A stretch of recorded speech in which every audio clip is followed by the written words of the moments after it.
Todas e todos.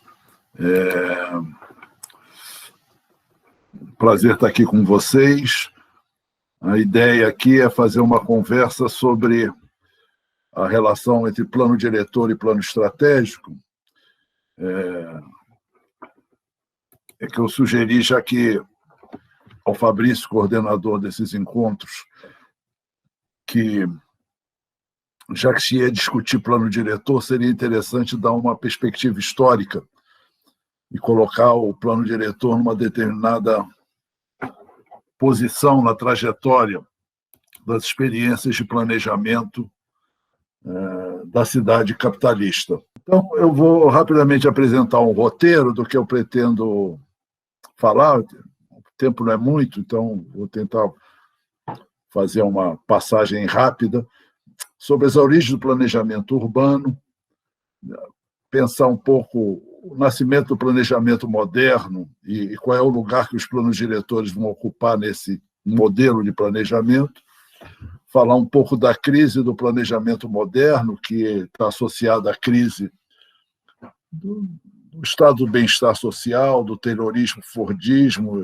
e do keynesianismo como modelo de relação entre Estado e economia, falar um pouco do planejamento urbano neoliberal, falar um pouco do planejamento diretor no Brasil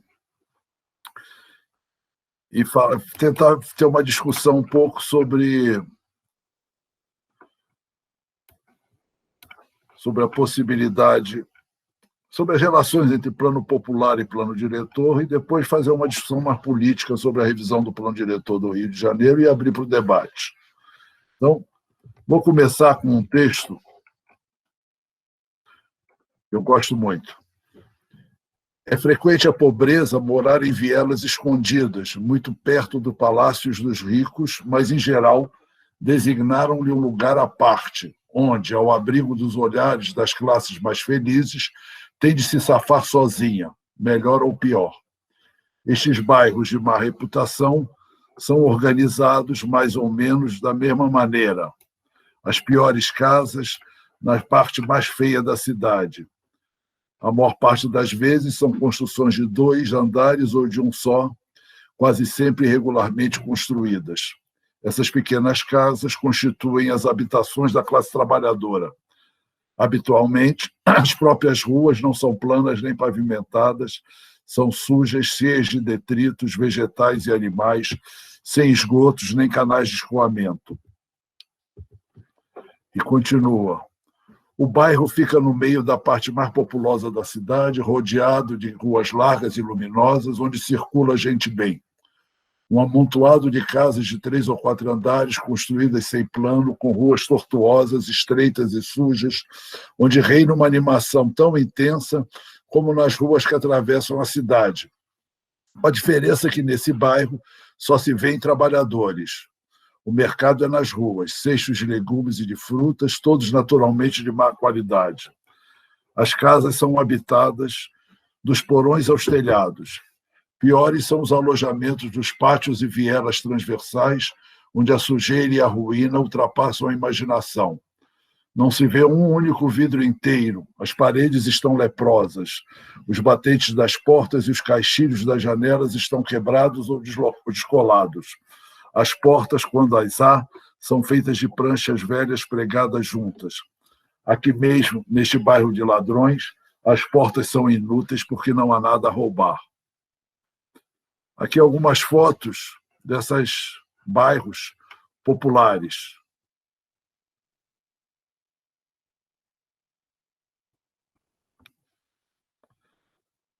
Eu pergunto se algum de vocês sabe de quem é esse texto.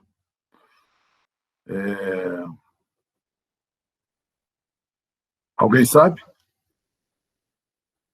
Me parece do Engels, né? Esse texto é do Engels? Esse é um texto do Engels, num livro chamado A Situação da Classe Trabalhadora na Inglaterra, escrito em 1844. E ele descreve os bairros populosos das cidades inglesas. Aqui ele está falando de Londres. E essas fotos aqui, eu gostaria de vocês, se vocês usarem a sua inteligência para dizerem quais são de Londres quais são do Brasil. Vocês podem depois fazer esse exercício, não vamos ter tempo aqui para fazer esse exercício, mas quero dizer que são imagens muito parecidas, muito parecidas. Na verdade, a cidade capitalista que emerge nos séculos XVII, XVIII a XIX, nos principais países europeus, né, a partir de 1700, por aí, elas vão crescendo com trabalhadores expulsos dos campos que vão para as cidades industriais, que está se constituindo a indústria urbana, e vivem em condições degradantes. Até 1700 e metade do século XVIII, 1750, as indústrias, as fábricas que começam a se desenvolver na Europa Ocidental, na França, na Inglaterra, parte da Alemanha, elas estão espalhadas, porque elas têm que usar como força motriz, normalmente, a água dos rios. Com a invenção da máquina a vapor, é que vai permitir, né, a concentração industrial.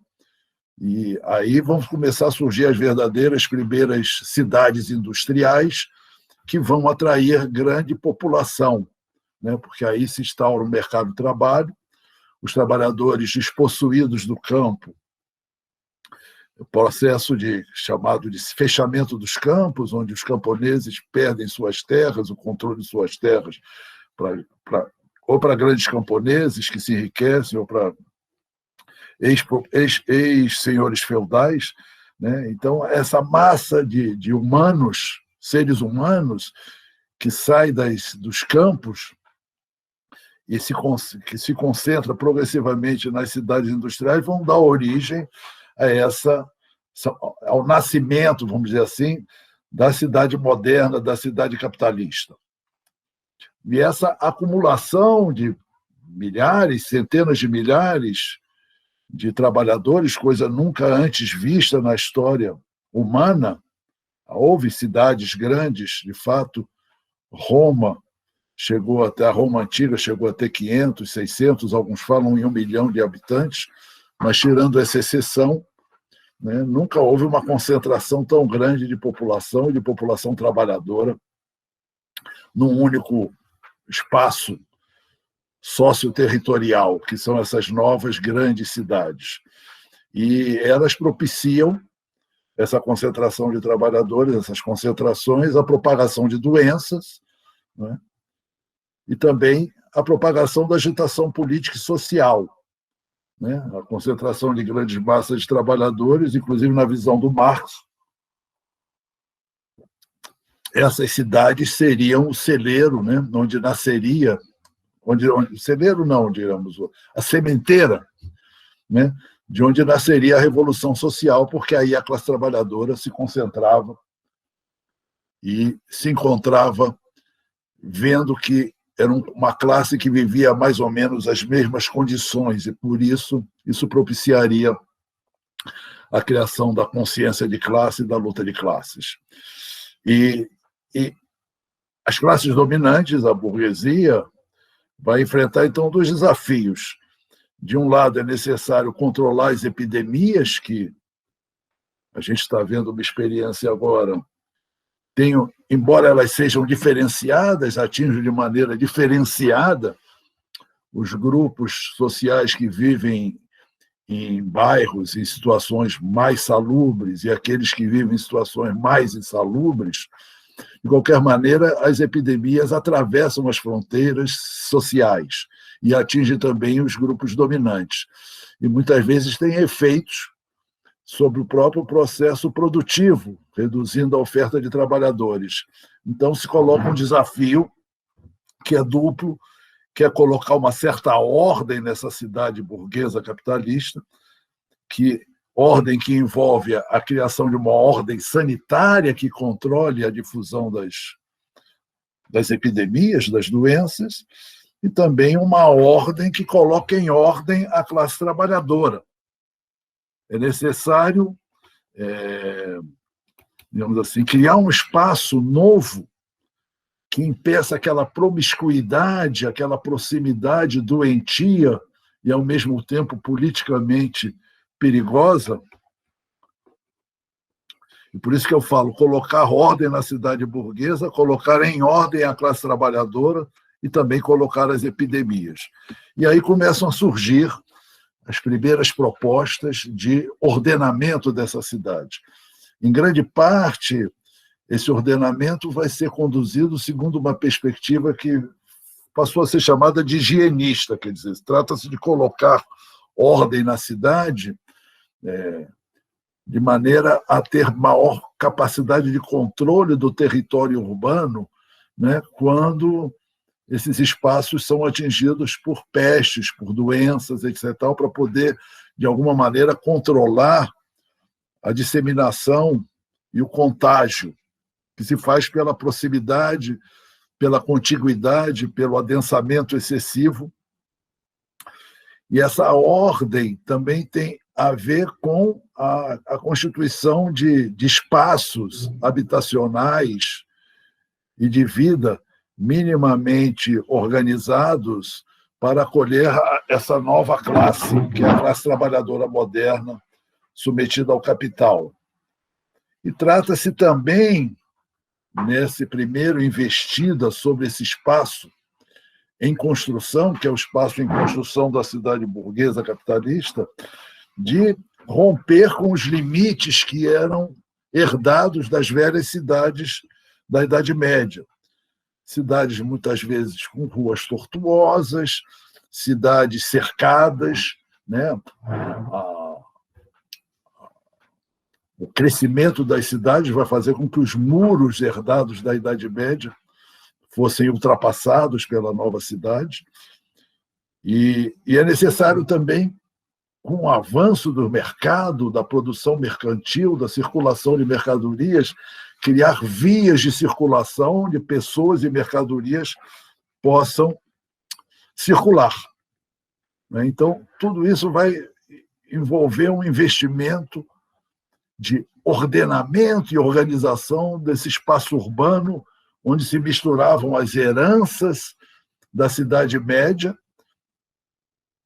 com a confusão, a promiscuidade, a insalubridade e o adensamento desordenado trazido pelo crescimento urbano industrial.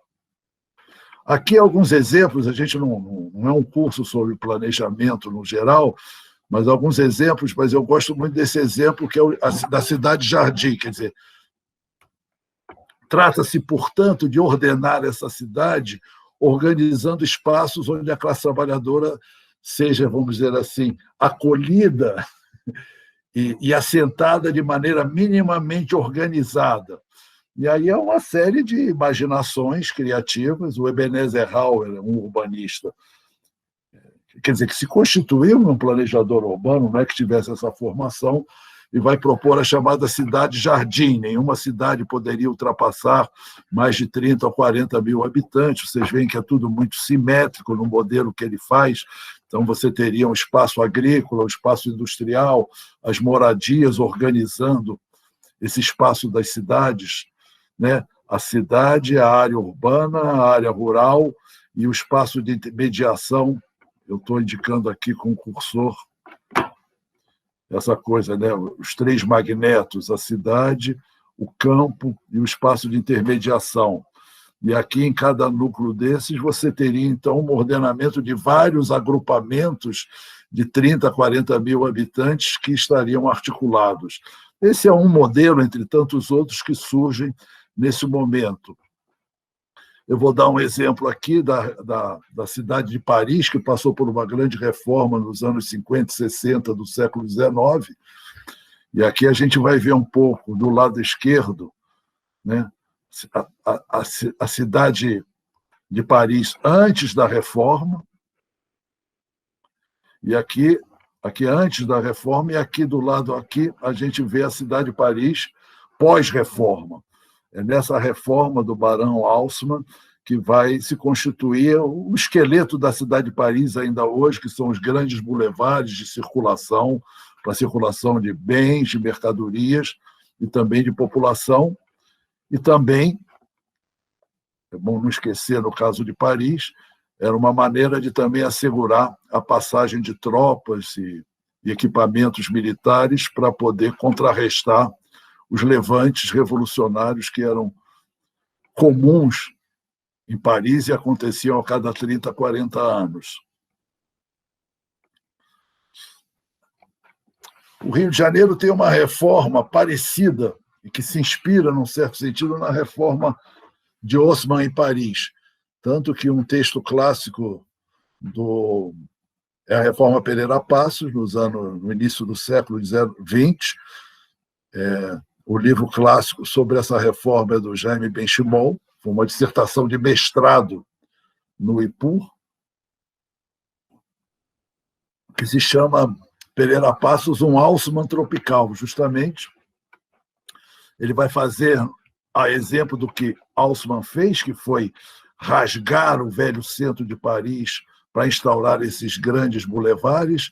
Pereira Passos vai fazer mais ou menos a mesma coisa. Então, ele vai ter que derrubar toda a velha cidade central, que também era herdada da era escravista, no caso brasileiro, e onde também se misturava habitação operária, comércio, área portuária, e tentar dar uma ordem haussmanniana nessa cidade do Rio de Janeiro, que vai ser, digamos assim, a imagem da nova república na época, né?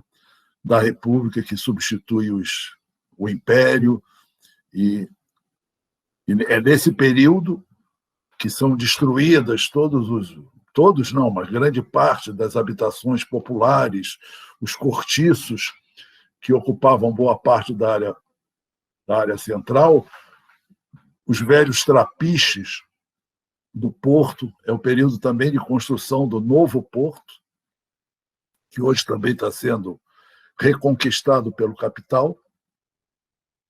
Não casualmente, Pereira Passos foi chamado de um bota abaixo, porque ele destrói todas essas antigas habitações populares de trabalhadores, de escravos libertados pela emancipação, e vai expulsar esses trabalhadores do centro. Ao mesmo tempo, vai dar uma orientação geral à cidade, né? O Maurício Abreu trabalhou sobre isso, né?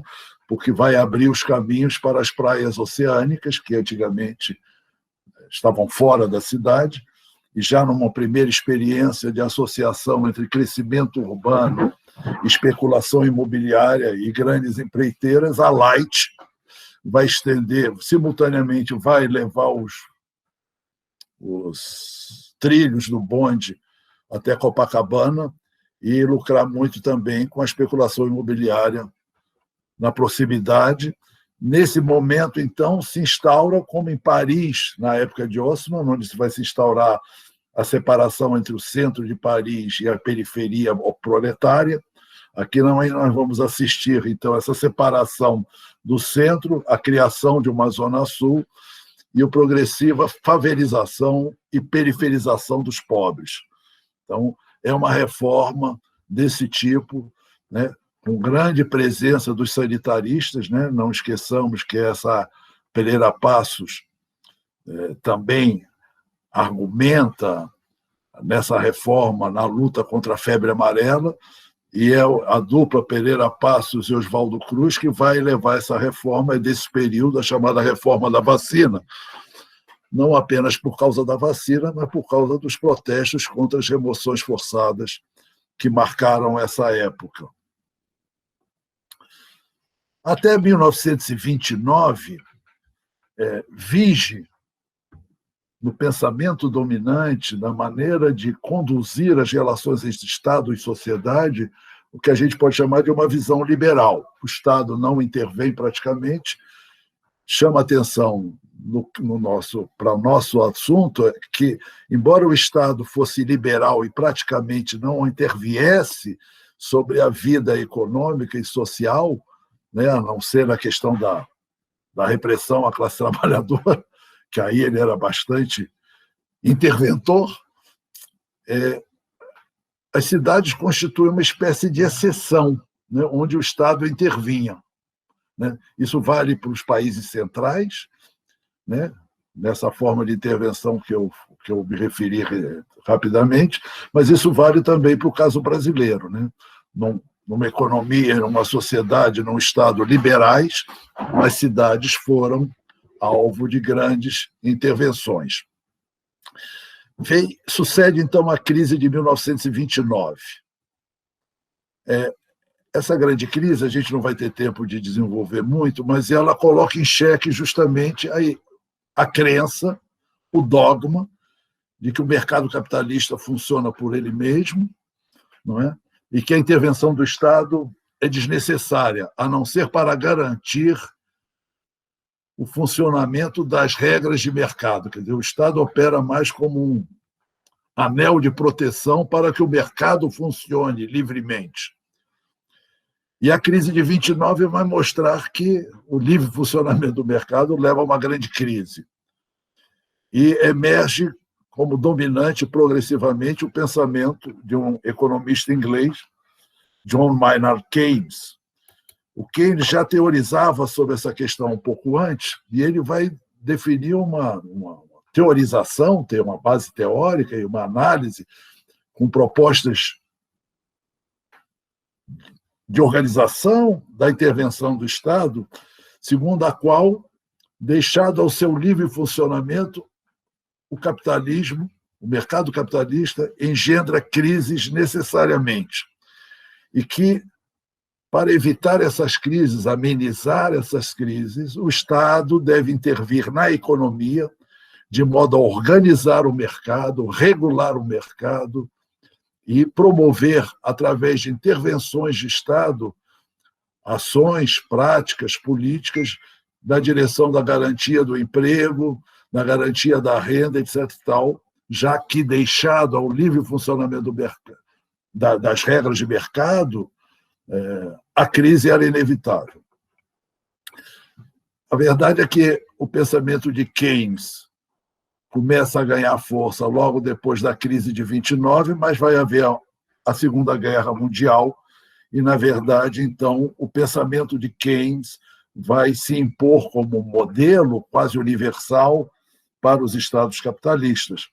É importante lembrar também que, em 1917, houve a Revolução Russa e que o Estado que emerge da Revolução Russa é um Estado centralizado, planejador e interventor, né? Então, é um período, esse dos anos 30, e sobretudo do pós-guerra, de fortes correntes de pensamento que apontam para a necessidade e relevância do papel centralizador do Estado.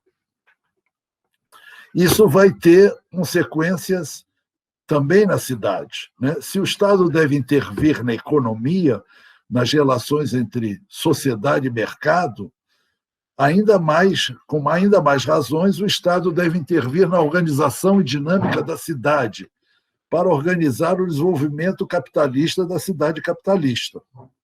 Isso tem uma vigência e digamos assim, uma oportunidade histórica muito poderosa na Europa, sobretudo, porque muitas importantes cidades haviam sido praticamente destruídas durante a Segunda Guerra Mundial, né? 1939 a 45.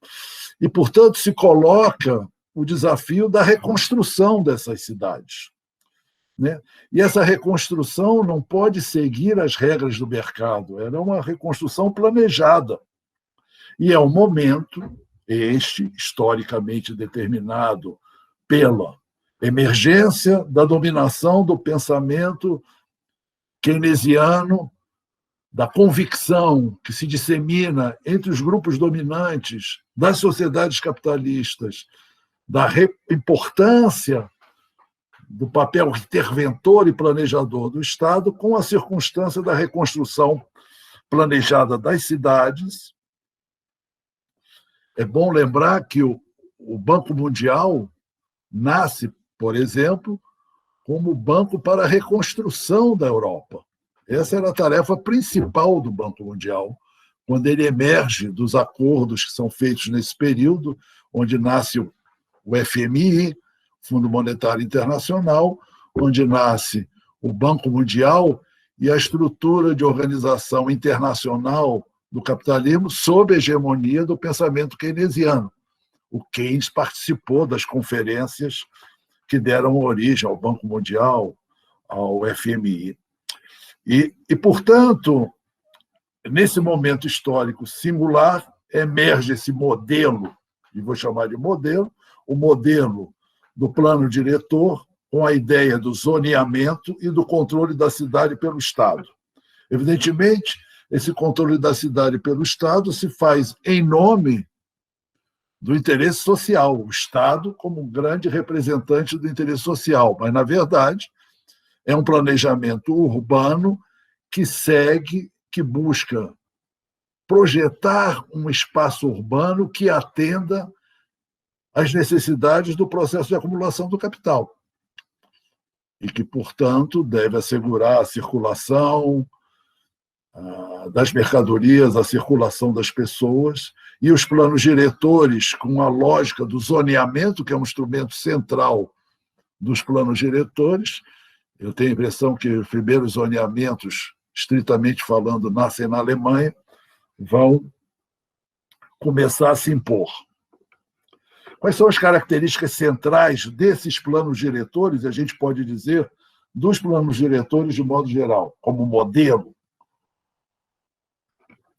Em princípio, eles definem a direção e os ritmos de crescimento das diferentes áreas da cidade. E daí aí também a ideia do zoneamento, como ideia de separação de funções, né? Essa ideia da separação de funções fica muito claro no exemplo de Brasília, que é um exemplo mais perfeito e acabado do que seria um plano moderno, né? Onde tem a zona comercial, a zona disso, a zona daquilo. Essas cidades têm que assegurar a circulação, é o período de abertura de grandes vias também, né, seguindo já o modelo osmaniano, mas num outro patamar, né? A cidade de Nova York também é transformada profundamente, e deve haver um controle e regulação da atividade construtiva. Supostamente, esse plano que projeta a dinâmica, o crescimento, a direção da cidade, é feito sob a base de uma racionalidade e uma lógica que é detida pelos técnicos planejadores que se afirmam como os únicos e verdadeiros intérpretes e representantes dos interesses do conjunto da sociedade. No caso brasileiro, esse modelo chega, digamos assim, à sua perfeição, ou seu auge, sob a ditadura militar, né, no formato que eu chamo de planejamento centralista, tecnocrático, autoritário. No nosso caso, o Estado, que era uma ditadura militar, impõe sua visão sobre a cidade. Inclusive, essa centralização chega ao ponto de que os governadores e prefeitos das maiores cidades, das capitais, não são mais eleitos, são indicados pelo poder central.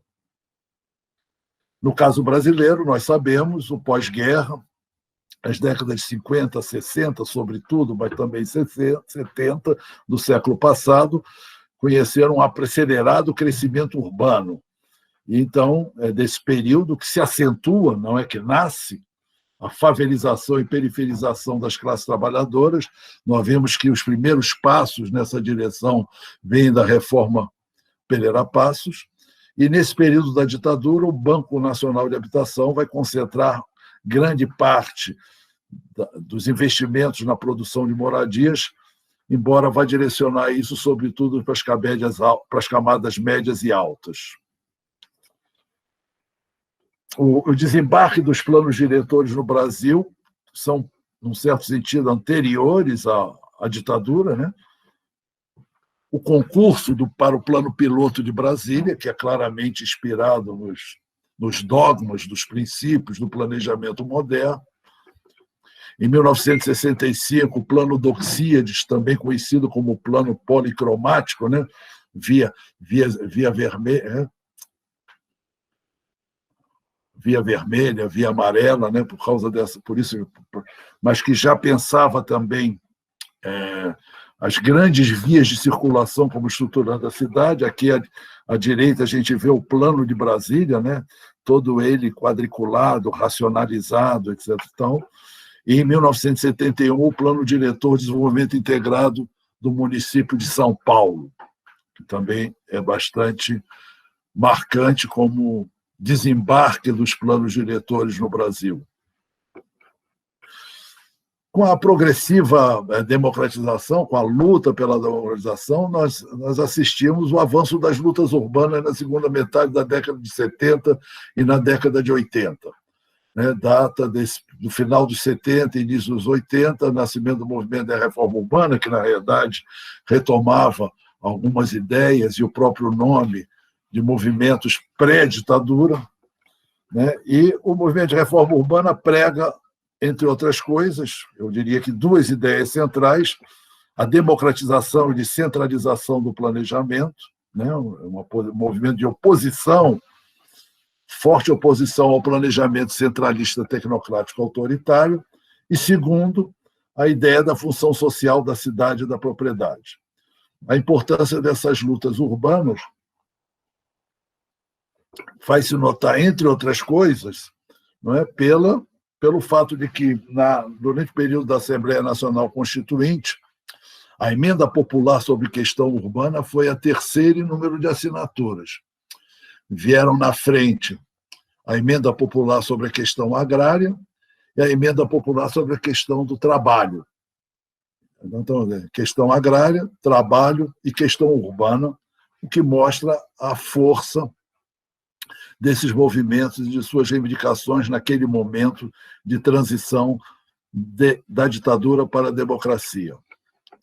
E aí vai aparecer nessa Constituinte o plano diretor como exigência constitucional. Vocês todos devem conhecer já isso, a Política de Desenvolvimento Urbano, seu artigo 182 da Constituição. O plano diretor aprovado, diz o parágrafo 1º, o plano diretor aprovado pela Câmara Municipal, obrigatório para a cidade com mais de 20 mil habitantes, é um instrumento básico de política de desenvolvimento urbano e de desenvolvimento de expansão urbana. É importante destacar que da emenda popular sobre a questão urbana não constava a reivindicação de que houvesse a obrigatoriedade de plano diretor.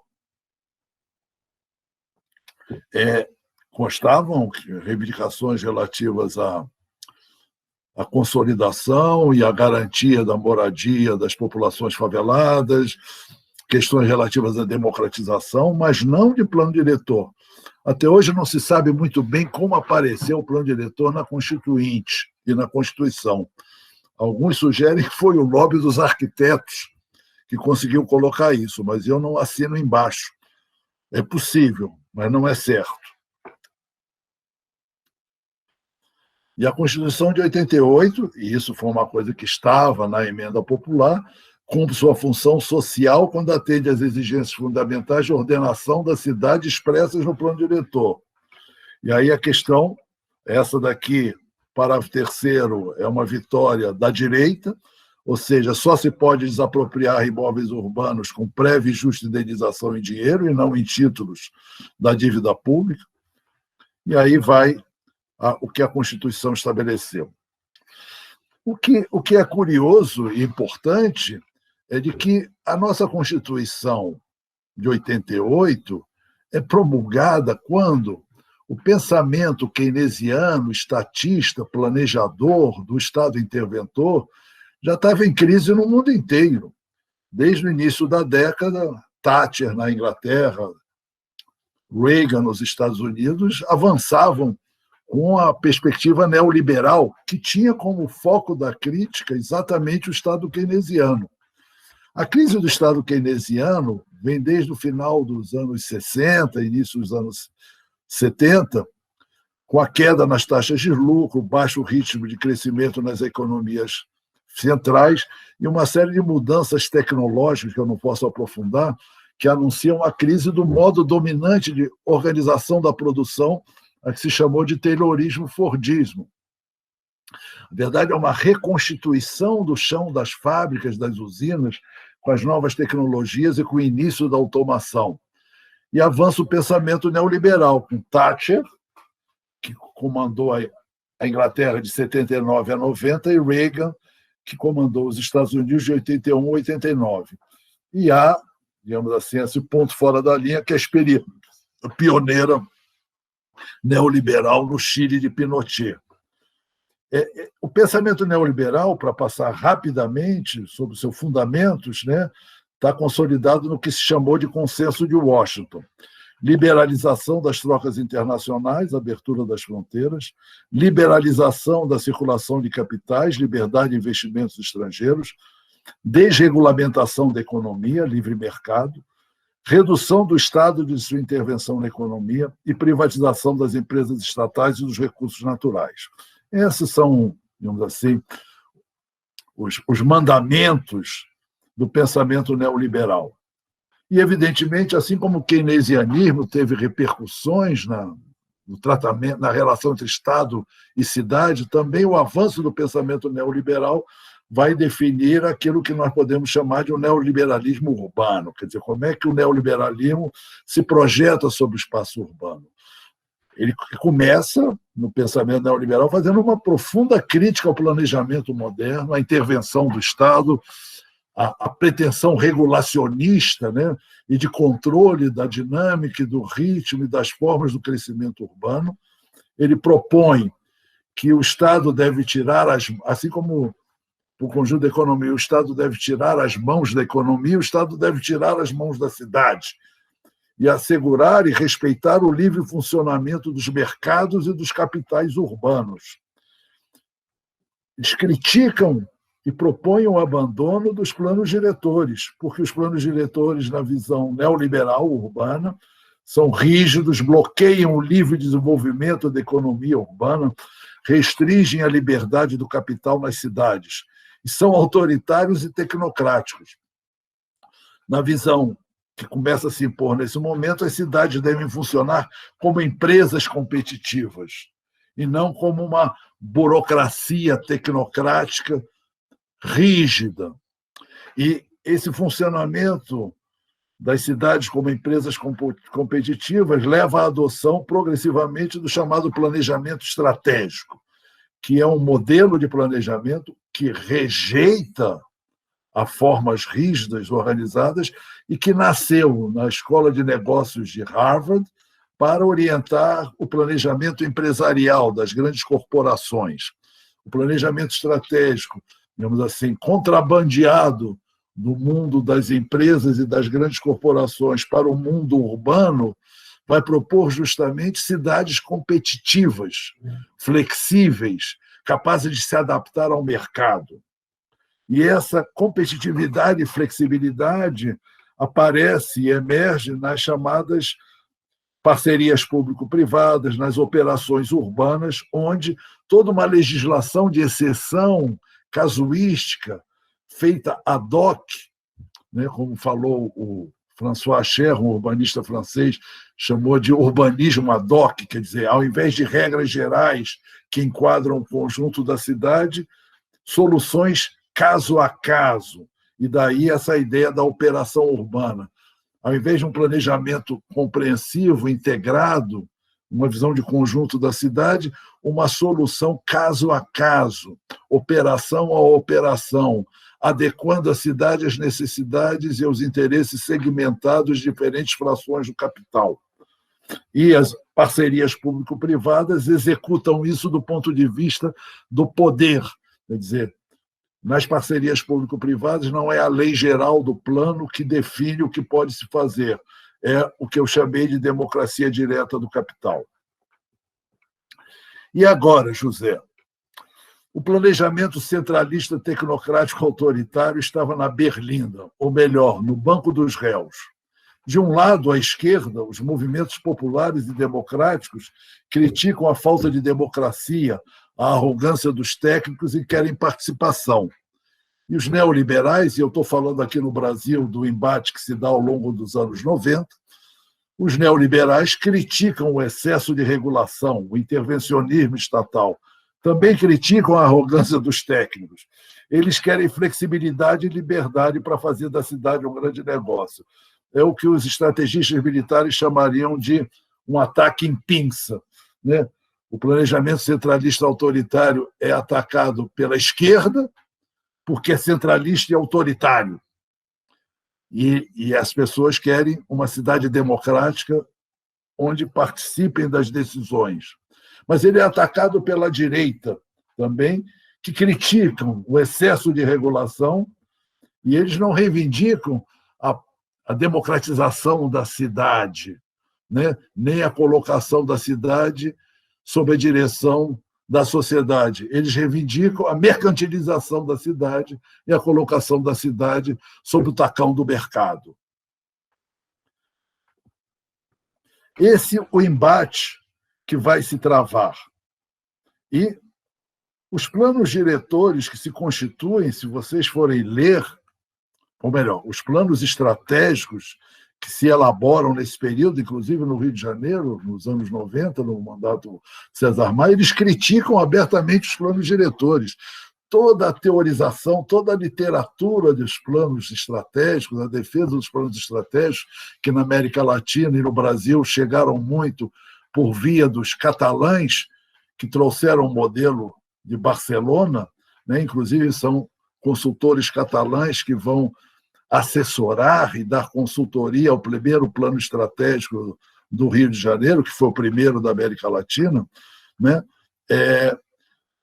A pergunta, eles veem os planos diretores como um obstáculo, justamente porque são rígidos, são pouco flexíveis.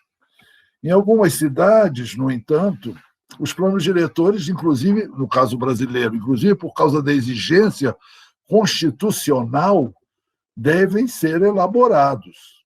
Então, no caso do Rio de Janeiro, foi elaborado, acho que o primeiro é de 92, né? Me corrijam se eu estou errado.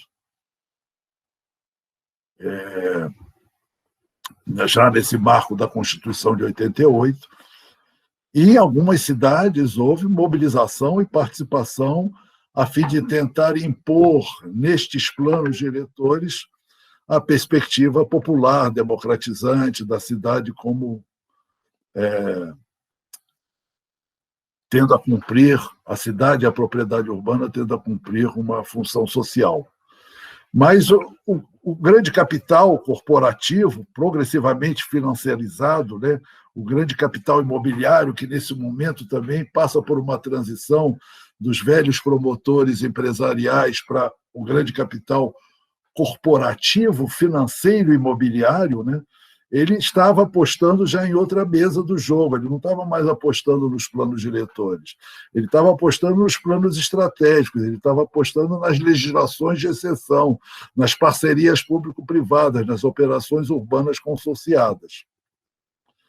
E, nesse embate, né, entre duas correntes críticas ao velho modelo do planejamento moderno, centralista, tecnocrático, autoritário, os planos diretores foram elaborados, muitos deles com lindas declarações de princípio, que em 99% dos casos ficaram nas gavetas.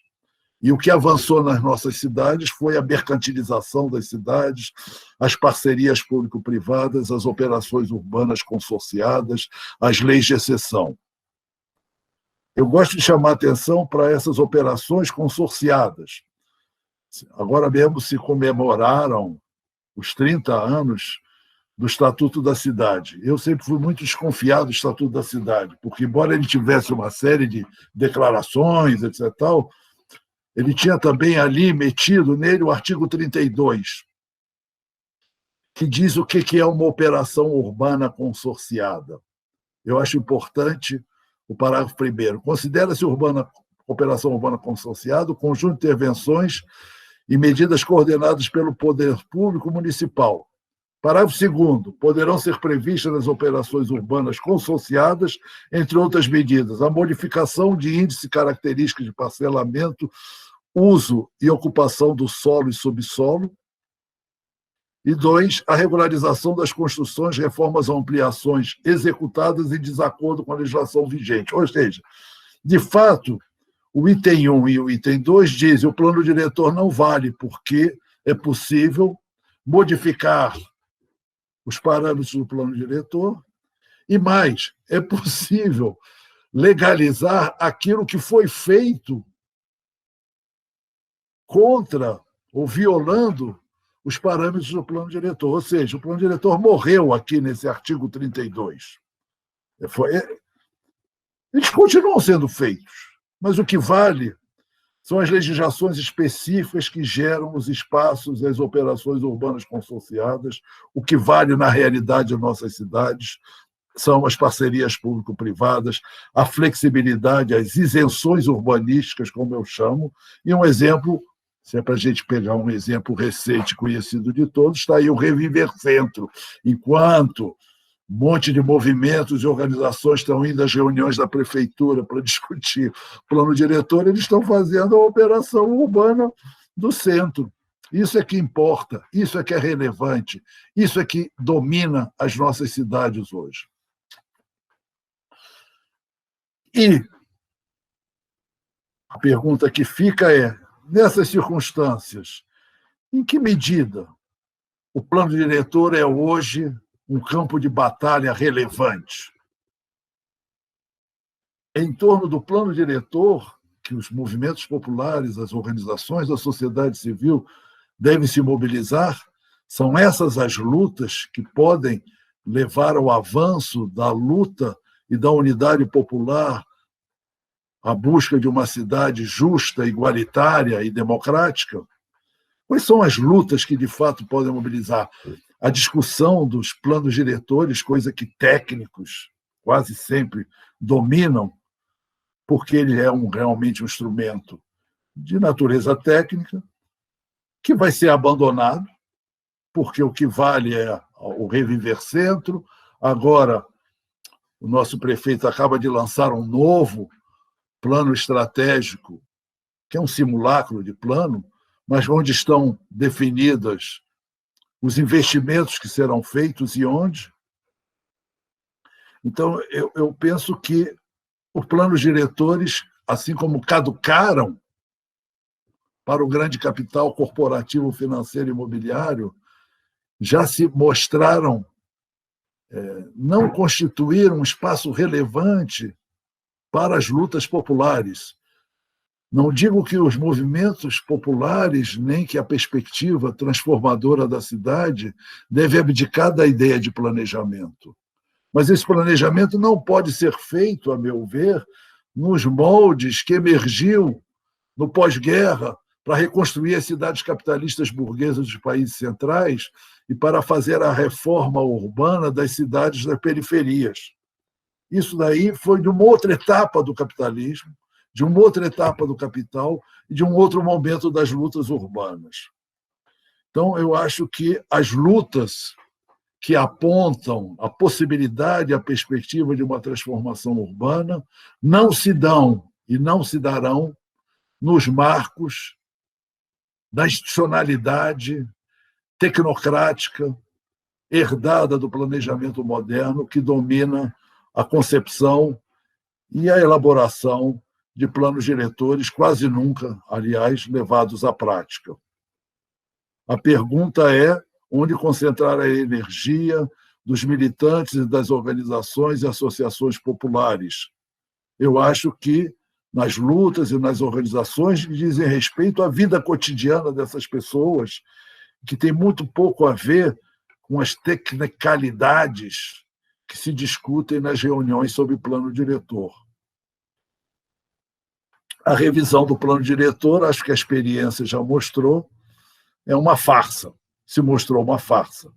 É o momento de fazer o balanço da participação, da energia que tantos valiosos movimentos, tantos maravilhosos militantes e maravilhosas militantes consagraram a essa farsa da participação do plano diretor, que em algumas cidades foi rejeitada pelos movimentos, como em São Paulo, que rejeitou participar da farsa, não é?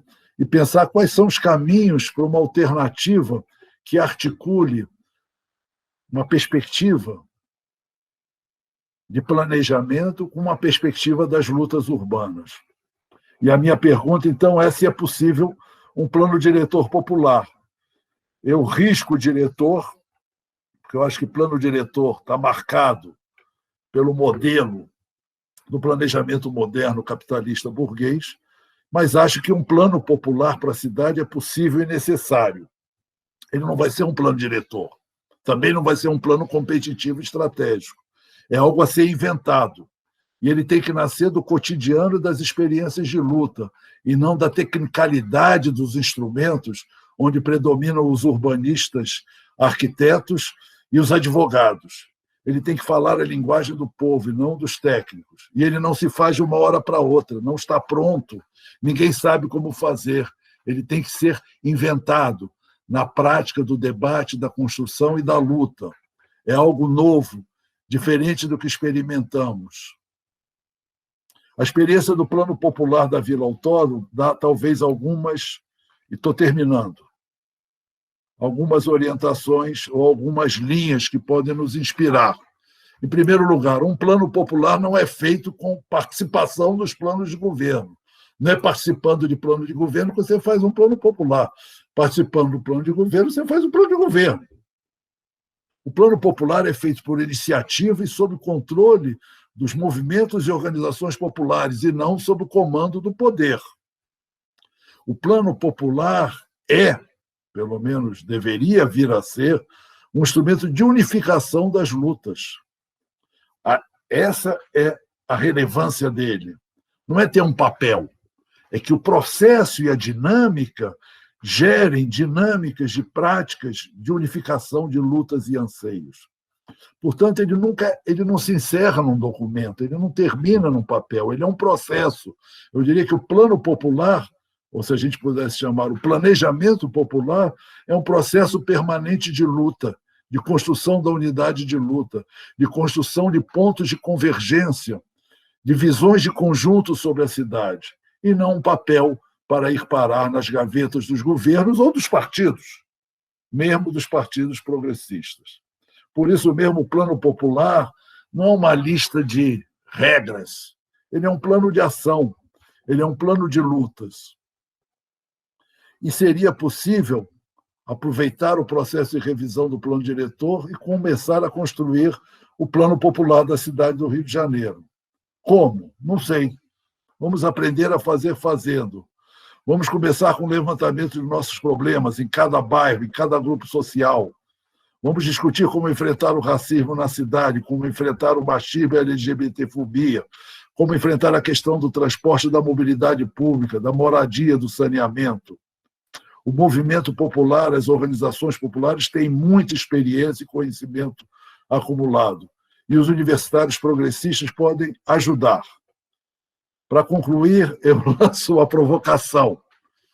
Precisamos ter a coragem e a ousadia de inventar algo novo, para não repetir o que já deu errado, para não repetir os modelos do planejamento burguês capitalista, ainda mais daqueles modelos que são anacrônicos, como o plano diretor, e muito menos vamos fazer um plano estratégico para promover a mercantilização, a competição e a fertilização da cidade em conformidade com os interesses do capital financeiro e imobiliário. Eu digo que é melhor errar tentando algo novo do que errar repetindo os erros já cometidos. E vamos ao debate, acabei por aqui, acho que falei no tempo que queria, menos de 1 hora. Vou fechar aqui para poder ver vocês e vocês poderem me ver.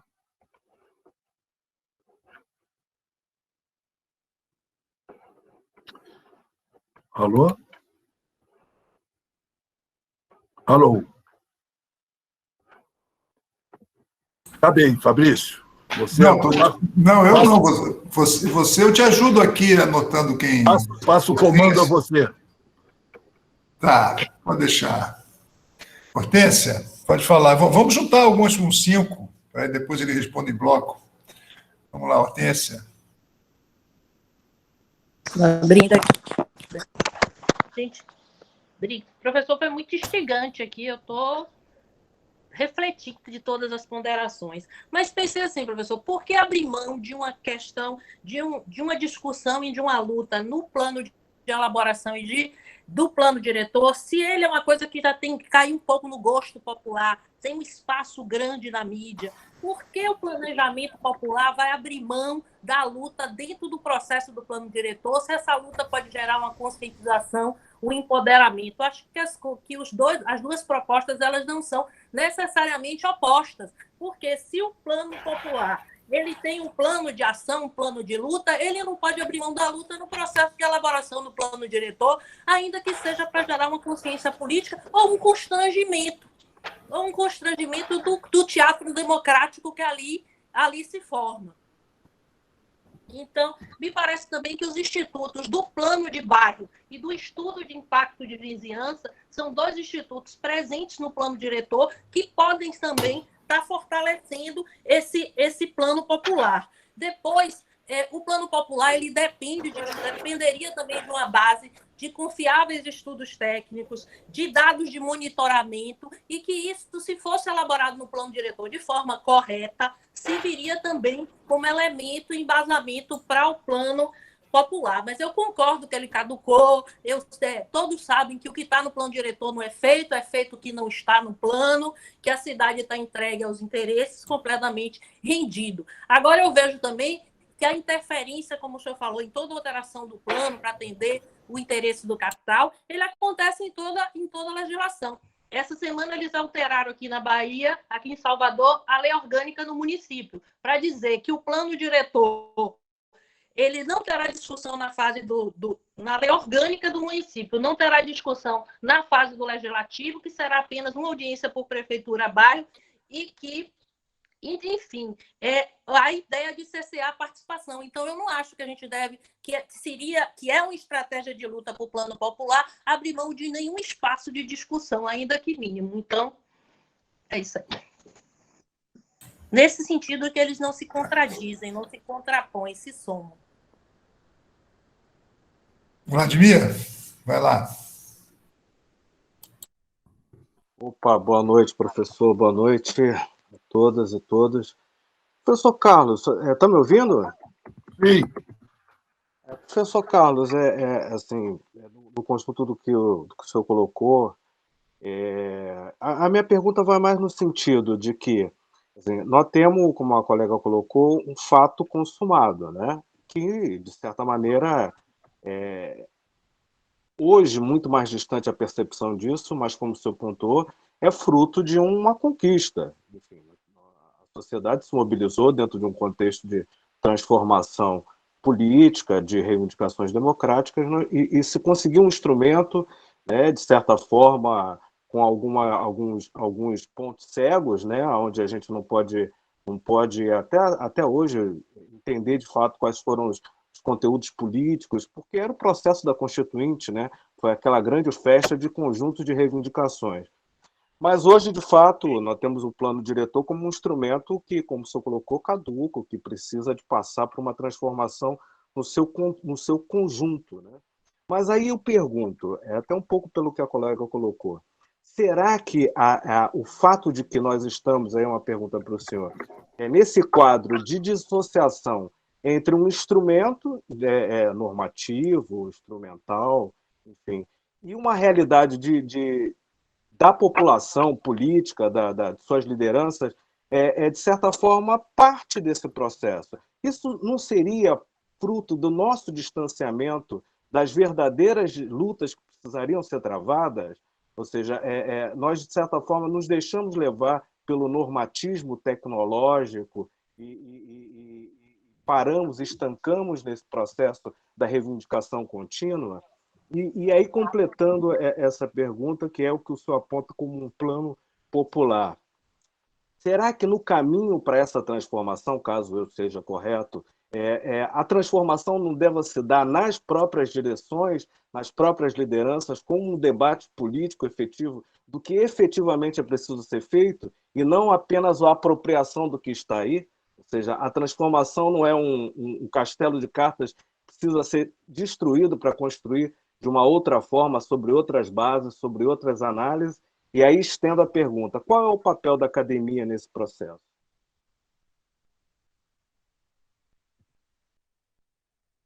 Mais alguém, gente? Era bom que a gente tivesse mais umas duas aí, o Wagner responder em conjunto. Edson. Boa noite a todos e todas. Professor Carlos Wagner, muito obrigado pela sua aula, me instigou muito. Queria dizer ao senhor o seguinte, eu sou arquiteto urbanista e eu estava convencido, professor, há muito tempo, que o meu papel seria me imbuir de todo o contexto dos instrumentos que a gente poderia trazer como contribuição, levar essa discussão tecnicista, né, talvez, à população, para municiar a população e de forma que essa população consiga fazer uma participação, de fato, horizontal, com a linguagem técnica, que os técnicos da prefeitura, né, a todo momento com aquele linguajar que a gente não consegue entender, né, e aí você provocar essa participação popular engajada, agora mais tecnicamente, seria talvez um espaço ali do embate para reivindicação de direitos, enfim. Mas, muito recentemente, eu tomei contato com algumas questões, como, por exemplo, o que o Harvey defende de despossessão, e depois Rosa Luxemburgo vai falar de rapinagem. Enfim, para fechar o arcabouço, dizer que o Estado reproduz nas suas esferas de atuação, usando a utilização urbanística, por exemplo, isso eu me convenci muito recentemente, que o poder penal, jurídico da legislação se impõe muitas das vezes através do Estado, se não em todas, para reproduzir essa lógica de dispossessão que o Harvey defende na sua tese, né? Então, convencido desse processo, a gente ficou, então, peraí, trabalhar no plano diretor, para que, mesmo assim, que a população consiga trabalhar no espaço e no campo de atuação de forma horizontal, com a linguagem tecnicista do Estado, talvez não seria ainda, assim, uma forma de dissolver esse processo. Como o senhor bem explicou aqui, talvez a gente deveria abolir esse processo de plano diretor e talvez provocar um novo modelo. A pergunta aonde que os arquitetos progressistas e urbanistas progressistas que acreditam nessa lógica devem atuar efetivamente? Essa é a pergunta. Obrigado. Tomás, e depois eu passo para o Wagner.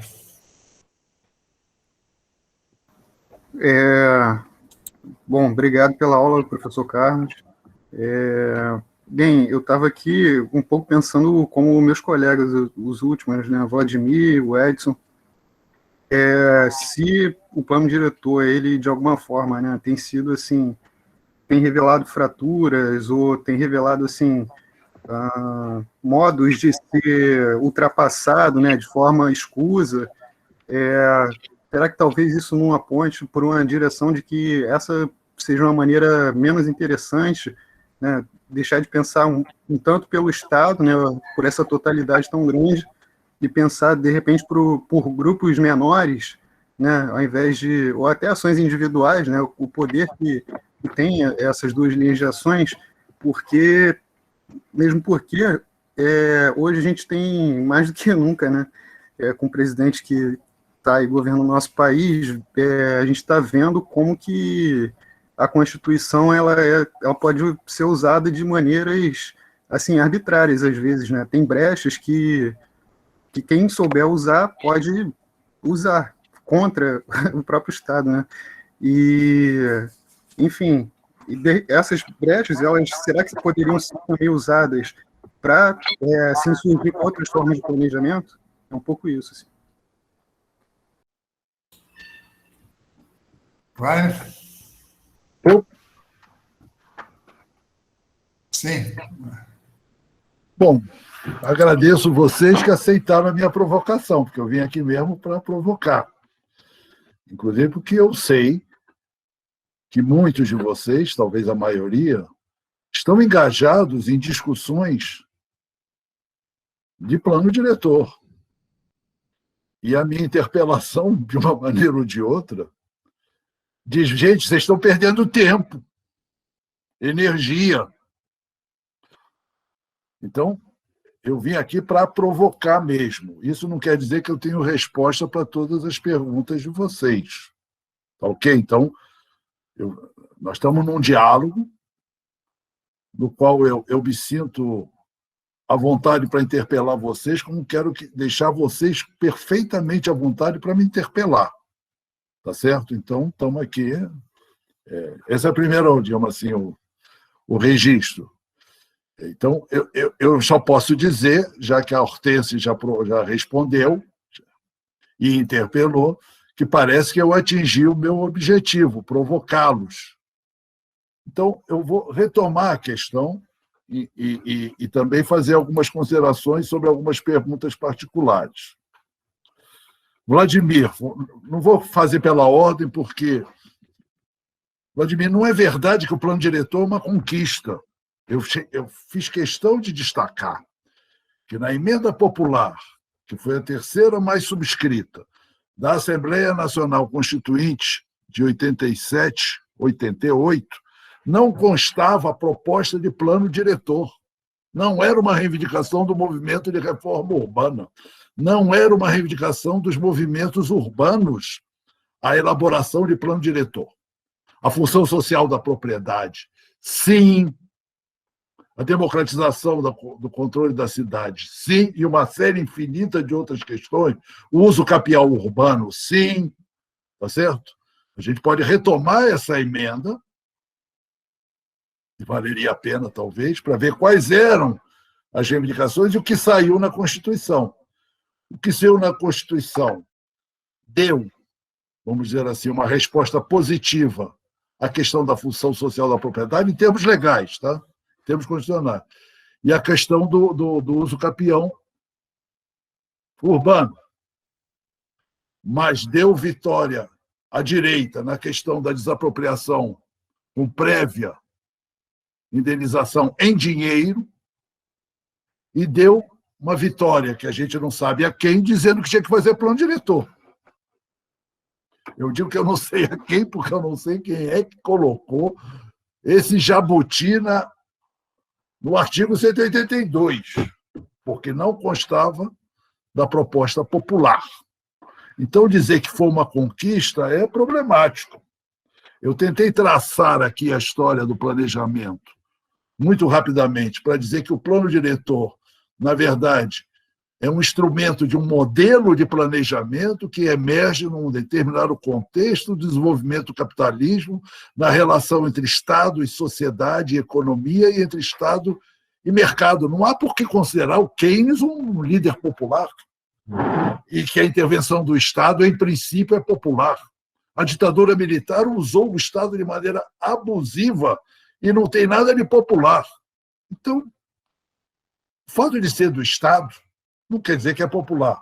O fato de estar lá na Constituição, a Constituição foi uma conquista popular em termos, porque a reivindicação popular era uma Constituição autônoma e saiu uma Constituição parlamentar.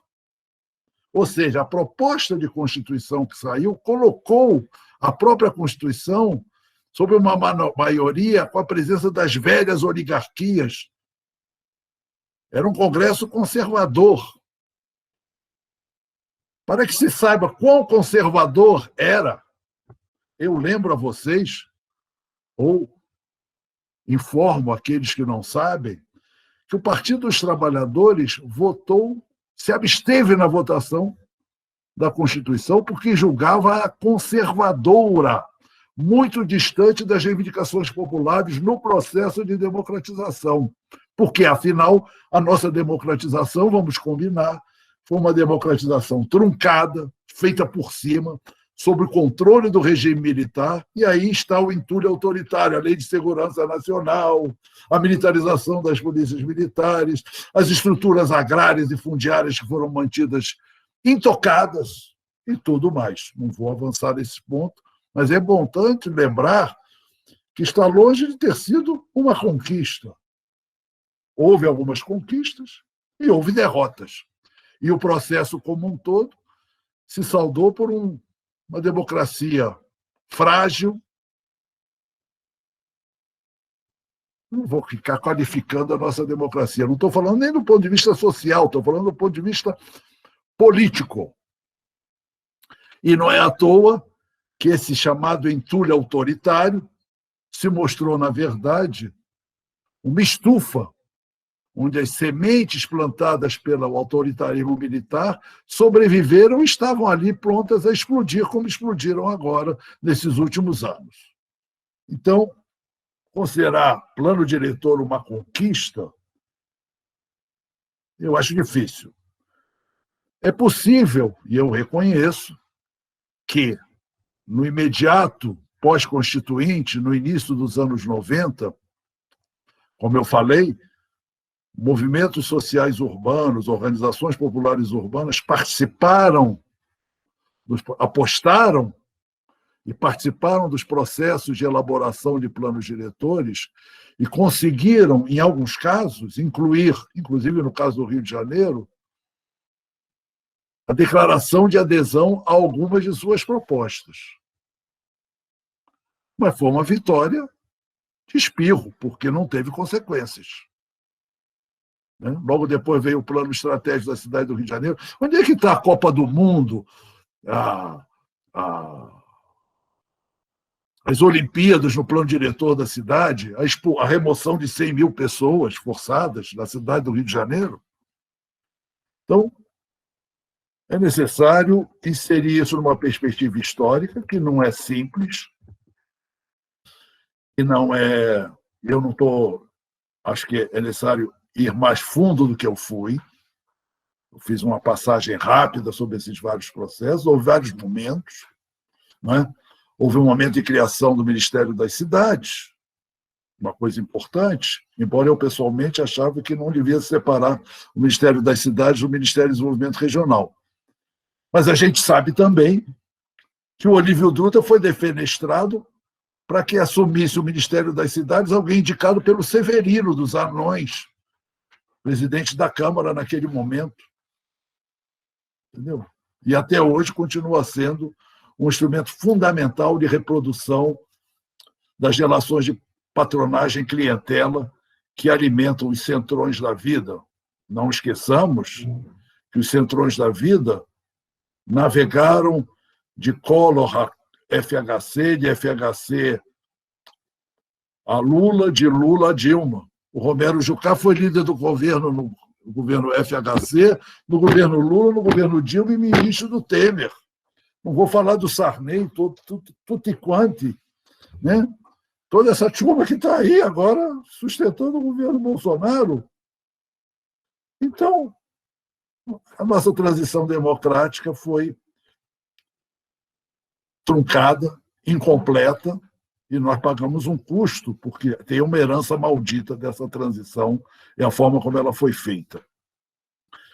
Mas, no que diz respeito especificamente à questão urbana, na verdade,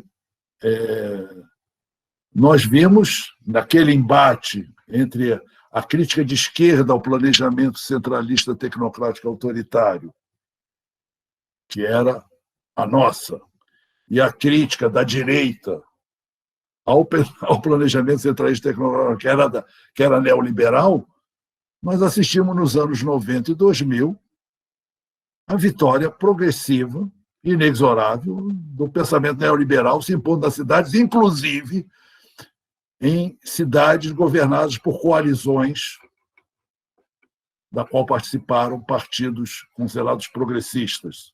O caso do Rio de Janeiro é um exemplo, mas está longe de ser o único. A pergunta que fica sempre, apesar de todo esse olhar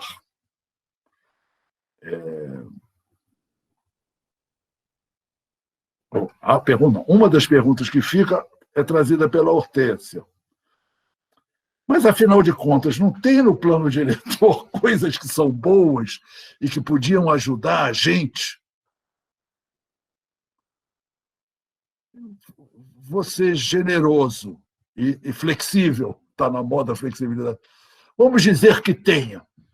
Vou partir do princípio que sim. Só que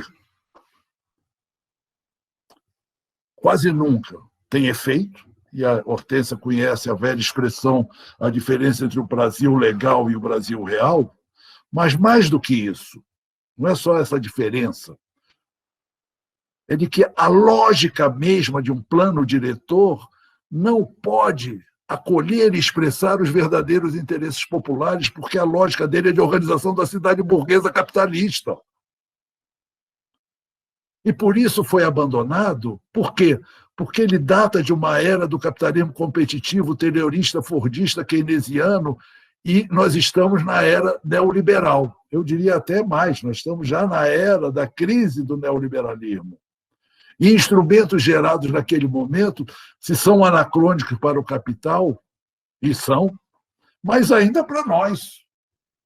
Nunca foram nossos, e menos ainda agora aparecem para nós como alternativa. No conjunto, claro que você pode encontrar neste ou naquele plano diretor algumas questões interessantes, eu não nego isso. Mas a minha pergunta é: a lógica, o sentido, a natureza dessa forma de planejamento tem como acolher e expressar os interesses populares na cidade capitalista de hoje? O Vladimir diz, mas tem um fato consumado, está aí o plano diretor, o que a gente vai fazer? Dar uma banana para ele? Eu não me levantarei contra quem for participar dele. Tenho simpatia por quem acha que ainda pode conquistar alguma coisa ali. Mas acho que é uma perda de energia. Vou pegar o exemplo do Rio de Janeiro, gente. O que aconteceu nesses últimos 3 ou 4 meses?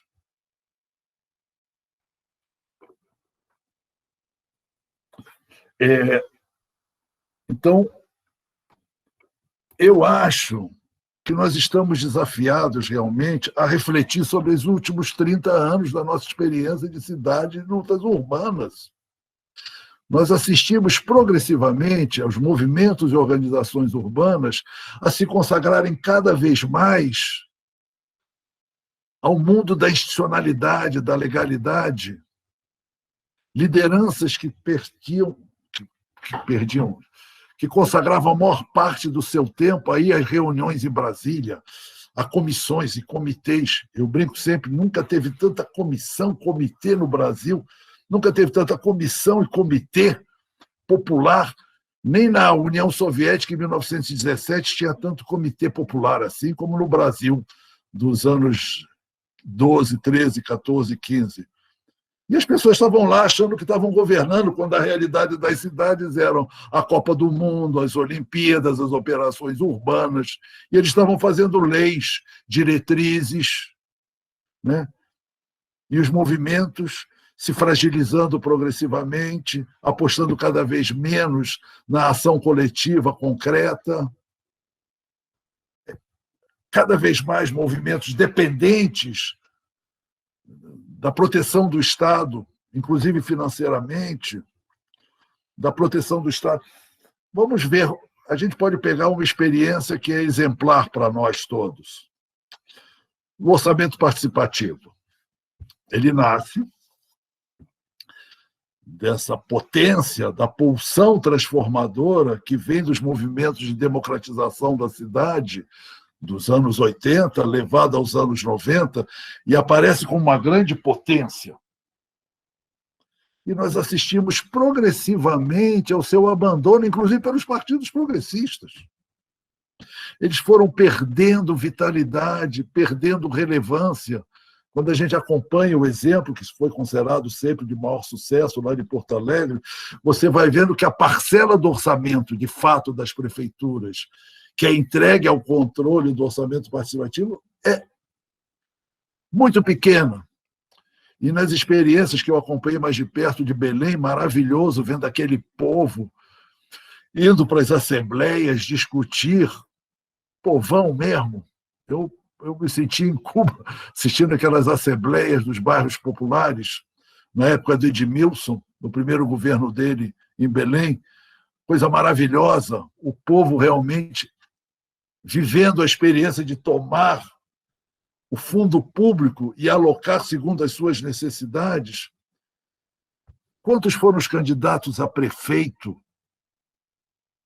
a vereador, nas últimas e nas penúltimas e nas antepenúltimas eleições, que falaram em orçamento participativo e em participação? Eu ouvi o Boulos falar em empreendedorismo popular. Isso eu ouvi. Mas não ouvi falar em orçamento participativo. Pode ser que conste do programa, mas a gente sabe que programa cabe tudo, né? mas não é o centro.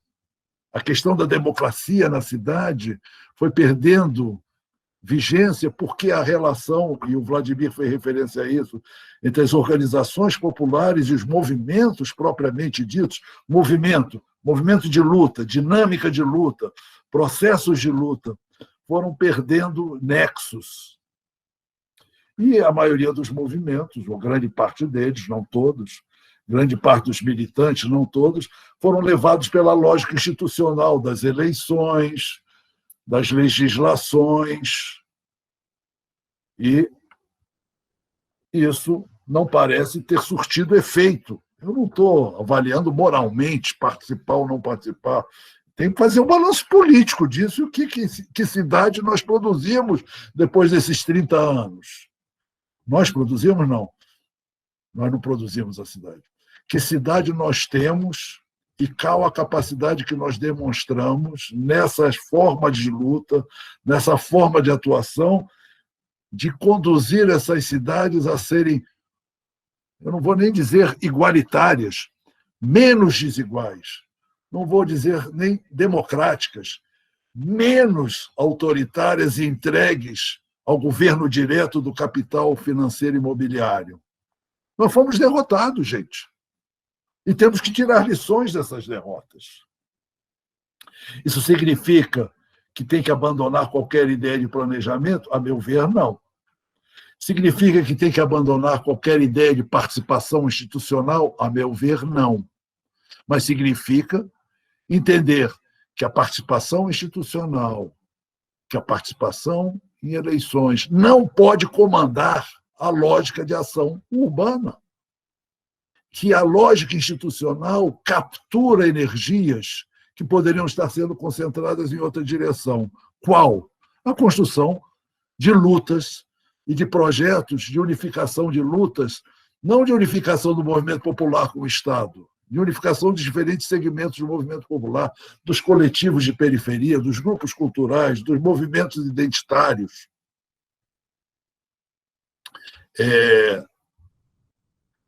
O Tomás fala, mas a gente não pode usar as brechas? Pode. O problema é que muitas vezes são as brechas que nos usam, né? Eu acho que vocês já tiveram sessão aí falando da ideia de uma pensadora, uma acadêmica, amiga nossa, Faranak Miratab, falando dos espaços inventados e dos espaços invitados, né, convidados, né? Quais são os espaços que nós geramos de forma autônoma e quais são os espaços em que nós participamos numa dinâmica, numa lógica, num espaço construído pelo poder. Eu não sou contra qualquer participação, mas a lógica principal tem que ser a autonomia dos movimentos. Essa que é a minha ideia. E aí, não sei se eu vou resolver o problema, tem a pergunta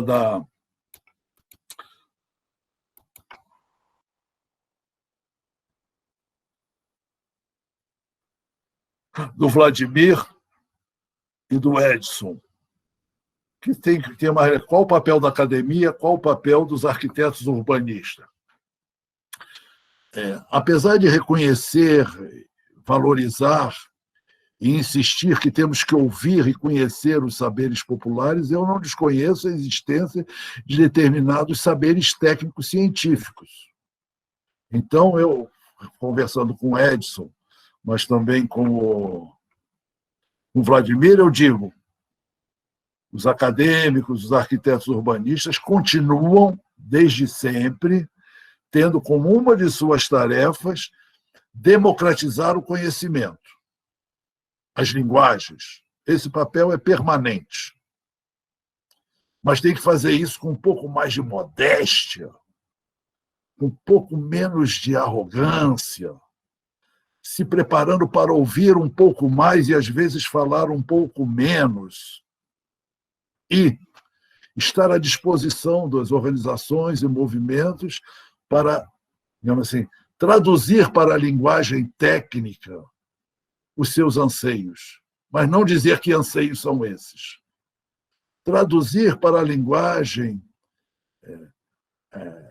do conhecimento científico o sentimento, a pulsão e o desejo popular, e não achar que, porque detém um conhecimento técnico-científico, é capaz de dizer quais são os interesses populares. Então, essa relação é uma relação que exige muita modéstia, muita paciência, ouvidos abertos, silêncios significativos, o que não é fácil para nós, porque nós somos treinados a enunciar os nossos saberes para acionar e mobilizar os nossos conhecimentos técnicos científicos a todo momento. Então, é um desafio permanente. Não tem uma solução simples, como eu falei, volto a falar, não tem um caminho já definido. Só gostaria de insistir em algum momento, agora não sei exatamente quem falou, se nós não temos que encontrar um outro modelo. Eu tenho defendido que não vamos buscar modelos. Exatamente, eu diria que nós estamos buscando alternativas aos modelos e não um modelo alternativo. Isso quer dizer que numa cidade pode-se construir um plano popular num determinado caminho, em outra cidade, outro caminho. Há comunalidades, autonomia, primazia da luta sobre a retórica legal. Esses são princípios gerais do planejamento popular. Mas em cada lugar vai ter que se inventar o seu plano popular, na sua cidade, com a sua experiência de lutas, com a sua experiência histórica, com as suas condições particulares, como se exerce em cada cidade a dominação do capital financeiro e imobiliário, a articulação entre capital financeiro, imobiliário e elites políticas dominantes. Cada cidade tem uma cara diferente, senão todas as cidades capitalistas burguesas seriam iguais, e não são. E, portanto, não existe uma lei única, uma forma única, um modelo único de construir as alternativas populares. Fico por aqui, nesse round. Wagner, deixa eu entrar, então, nessa história também. Claro. Fazer uma discussão aí. Eu não tenho nenhuma esperança num bom plano diretor nessa administração, né? Ainda mais nesse processo autoritária, essa participação fajuta, né, que está sendo conduzida. Mas o fato é que está sendo feito. Né? E os planos, e aí uma coisa que eu penso diferente de você, mesmo os que aparentemente vão para as gavetas, eles legitimam processos, promovem princípios. As pessoas são, sim, afetadas pelos planos, ainda mais esse plano aí, cara, que vai vir com uma mudança enorme da legislação, pelo menos é o que prometeu, né? Só agora, como saiu a minuta preliminar, só agora a gente vai ter uma ideia mais concreta, né? Que eles têm apresentado pedacinhos dos planos, né? Nas audiências públicas malucas, onde numa audiência você não apresenta nada, né? Ou apresenta um pedacinho, né? Levanta alguma coisa e mostra. Vamos ver as barbaridades que eles propõem para Vargem Grande, que com certeza não é boa coisa, tendo em vista as iniciativas que essa prefeitura tem feito e fez no passado, né, que ainda está lá, aquela proposta da UC, do Peu de Vargem Grande, o macrozoneamento que o Crivella propôs, um horror, né, isso que eu pude ver também, muito, muito alarmante. Ou seja, as pessoas vão precisar lutar contra o plano diretor, né, contra algumas definições que ele traz. Né. E como que elas vão lutar? Elas vão lutar de múltiplas formas, né? Algumas acham que uma forma de luta é entrar nos grupos de trabalho para saber o que está acontecendo, né? Enquanto fora dali se reúnem, pensam propostas alternativas, porque, gente, não vai ser dentro dos grupos de trabalho da prefeitura que vai sair nenhuma alternativa decente, né? Isso tem que ser feito em outros espaços, né? Os espaços onde as pessoas têm autonomia para pensar, né? Agora, difícil ter acesso à informação também quando você está fora, né? Então é um dilema. Né? Outras, eu, por exemplo, dentro do IPUR, eu fui contra participar do GT, né? Como instituição, como IPUR. Né? E não só eu, como Wagner e outros, nós não participamos por causa disso. Né? Mas não que ache que não é importante. A gente está aqui por quê, né? Nesse espaço discutindo isso? Porque está acontecendo alguma coisa que vai nos afetar. E, a meu ver, vai ser ruim. Né? Eu não tenho nenhuma perspectiva positiva quanto a isso. Né? Algumas pessoas vão se organizar junto aos vereadores, né? Vão propor emendas, né? Vão identificar 3, 4, 5 pontos fundamentais, né? e tentar lutar das outras formas. Outros vão se mobilizar, vão para as ruas. Né? Mas, na verdade, a gente agora está no momento, Wagner, que saiu foi o quê? Tem 3 dias, né? Que a prefeitura mandou para o Compor a minuta preliminar do plano. 400 anexos. Né? Eu olhei já ali. Né? Vamos ver, até na quarta-feira a gente tem um outro encontro aqui, segunda tem um, né? Na quarta vamos ver se consigo dar uma olhada lá nas coisas que a gente quer falar. Mas, enfim, agora a gente vai ter uma dimensão. Temos que lutar. Impressionante, né? As PPPs, as operações urbanas, né? De novo, sendo apresentadas como salvação, né? Não adianta os desastres um atrás do outro. As pessoas sempre acham que pode ter uma boa operação urbana, é o fim da picada. Né? Então, esse que eu falei algumas coisas aqui são as minhas questões.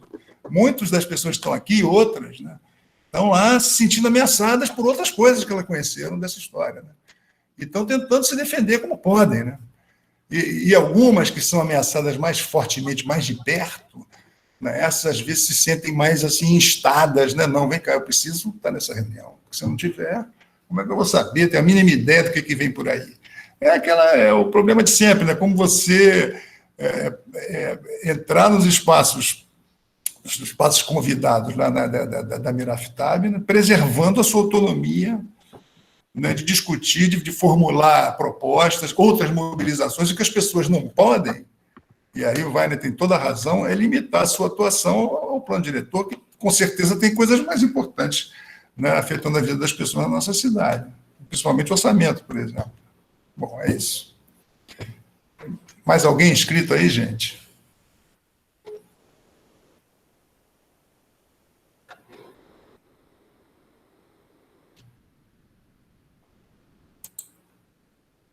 Hortência, vai lá.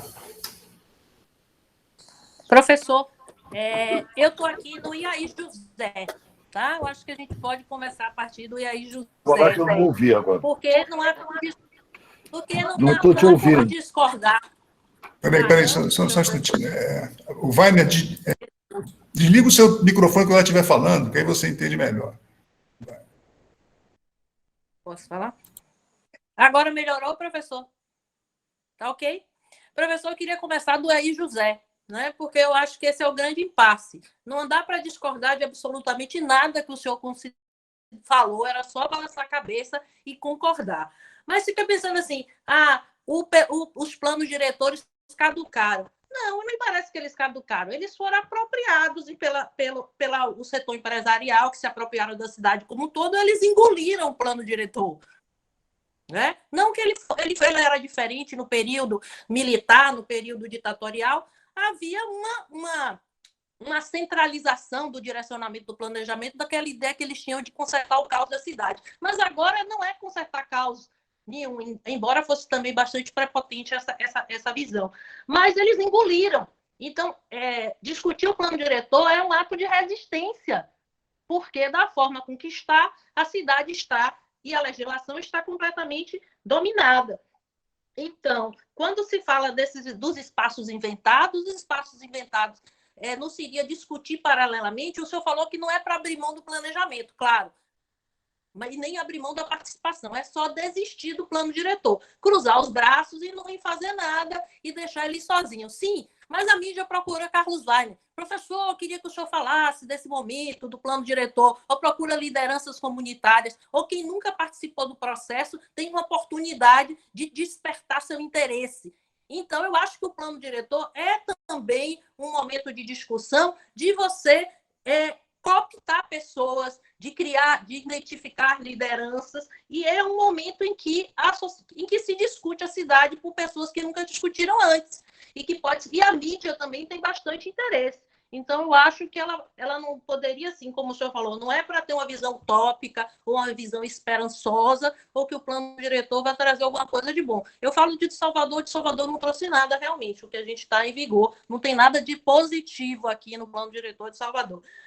Mas me parece assim que não dá para não abrir mão. E aí, José, a gente vai deixar passar o processo do plano diretor? Como o Fabrício falou nesse momento, o plano diretor do Rio, eu estudei naquela época que eu estava aí, realmente ele é incrível, assim, diferente de todos do Brasil, porque ele não tem mapa nenhum. toda a linguagem de um plano diretor é uma linguagem cartográfica também. O desvio do rio não tem nenhum anexo, é incrível. Então, professor, eu queria pensar assim, e aí, José? O aí, José, é ter um caminho alternativo de luta. O caminho alternativo de luta, com planos de ação, com atuação de... E aí o senhor propõe que a gente desista da luta nesse momento do plano diretor, onde há tantos interesses envolvidos e tanta mídia envolvida, e aí a gente vai conseguir chamar atenção para outra luta nesse momento, ou a gente vai aproveitar o momento e lutar dentro dele também, entendeu? Bem, basicamente isso. Desculpa, gente, foi repetitiva. Não, Vladimir, vai lá. Não, primeiro até pegando um pouco da Hortência, né, que foi um pouco que eu peguei no início, primeiro dizer que o professor está corretíssimo, né? Eu certamente, pela minha posição de aprendiz, me expressei equivocadamente. Quando eu falei é uma conquista, em comparação, inclusive, à sua análise histórica, né? Estava num processo de que não tinha nada, nós estávamos sobre uma batuta autoritária, tecnocrata, onde, de fato, institucionalmente, tudo era de cima para baixo.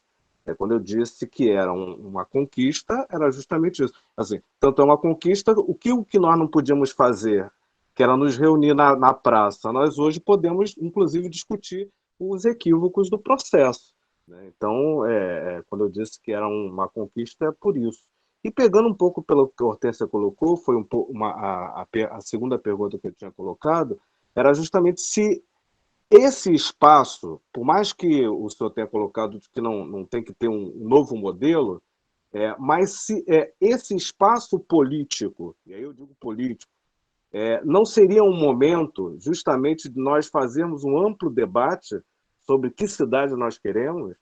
Por mais que tiremos, que não vamos participar do plano, ou não vamos lá, não vamos perder o tempo, como foi perdido, como o senhor colocou nesses 30 anos, justamente da institucionalização. E eu faço uma análise do senhor, porque eu tive a experiência de governo de que existiam lideranças comunitárias e populares que passaram 10, 15 anos se especializando e conheciam da legislação mais do que os próprios técnicos da prefeitura, e faziam uma disputa que não trazia consequências práticas, mas disputavam, achavam que a disputa estava no campo técnico institucional. E eu sempre, e isso me chamou muita atenção, porque eu achava que o debate estava no campo político, mas eles optaram por isso. O processo levou a isso, né? A política se institucionalizou, nós viramos elementos de gabinete, né? Passamos a disputar como frentes parlamentares, onde o debate deixou de ser o salão da igreja para ser os corredores do Congresso. Então, nesse espaço, entre essa que eu delimitei como avanço, entre o nada tinha, ao contrário, era de cima para baixo, para o que nós temos como elemento, nesse meio termo, será que não é papel, e aí como o senhor colocou, dos urbanistas, dos arquitetos, dos acadêmicos, ouvindo, inclusive como um espaço para isso, criar e propor, e eu não digo um plano alternativo, e aí pegando pela provocação que o senhor colocou, né? Não quero um outro modelo, né? A ideia não é criar um plano alternativo, mas pegar o espaço para debater a Vladimir, só um construção. instantinho. Não é criar um modelo alternativo. Um plano alternativo, sim, não vamos criar um modelo alternativo. Sim, não, mas uma forma diferente de fazer também, talvez seja pelo que eu entendi que o senhor colocou. Então, a minha pergunta é isso: será que esse espaço, né, que de tempo em tempo existe, não é um espaço privilegiado para uma provocação, inclusive para essas lideranças que hoje viraram advogados e muitos estão na academia, que se especializaram, retornar ao chão da fábrica, né? No caso, o chão da igreja, que era onde se debatia de fato. E aí também uma provocação a um elemento que era importante, como as comunidades de base, por exemplo, que tiveram um papel importante nesse processo, né? E que até hoje, em muitos casos, continuam na contraposição ao que está fazendo, né? Porque o padre continua no chão da igreja. O salão está aberto, né? Mais alguém, gente, para depois a gente passar para o Wagner fazer a fala final, responder, fechar? Alguém mais quer se colocar aí? Edson, vai lá. Fabrício, desculpa, na verdade, eu ia pedir ao professor Wagner se ele tem uma indicação de bibliografia para essa aula de hoje. Na aula passada eu não consegui pegar a bibliografia para a aula de hoje. Aí eu queria saber se o professor podia gentilmente ceder para a gente. Eu vou botar, ele deu, eu botei na segunda-feira. Eu vou botar de novo aqui, vou botar o que ele indicou aqui. Obrigado.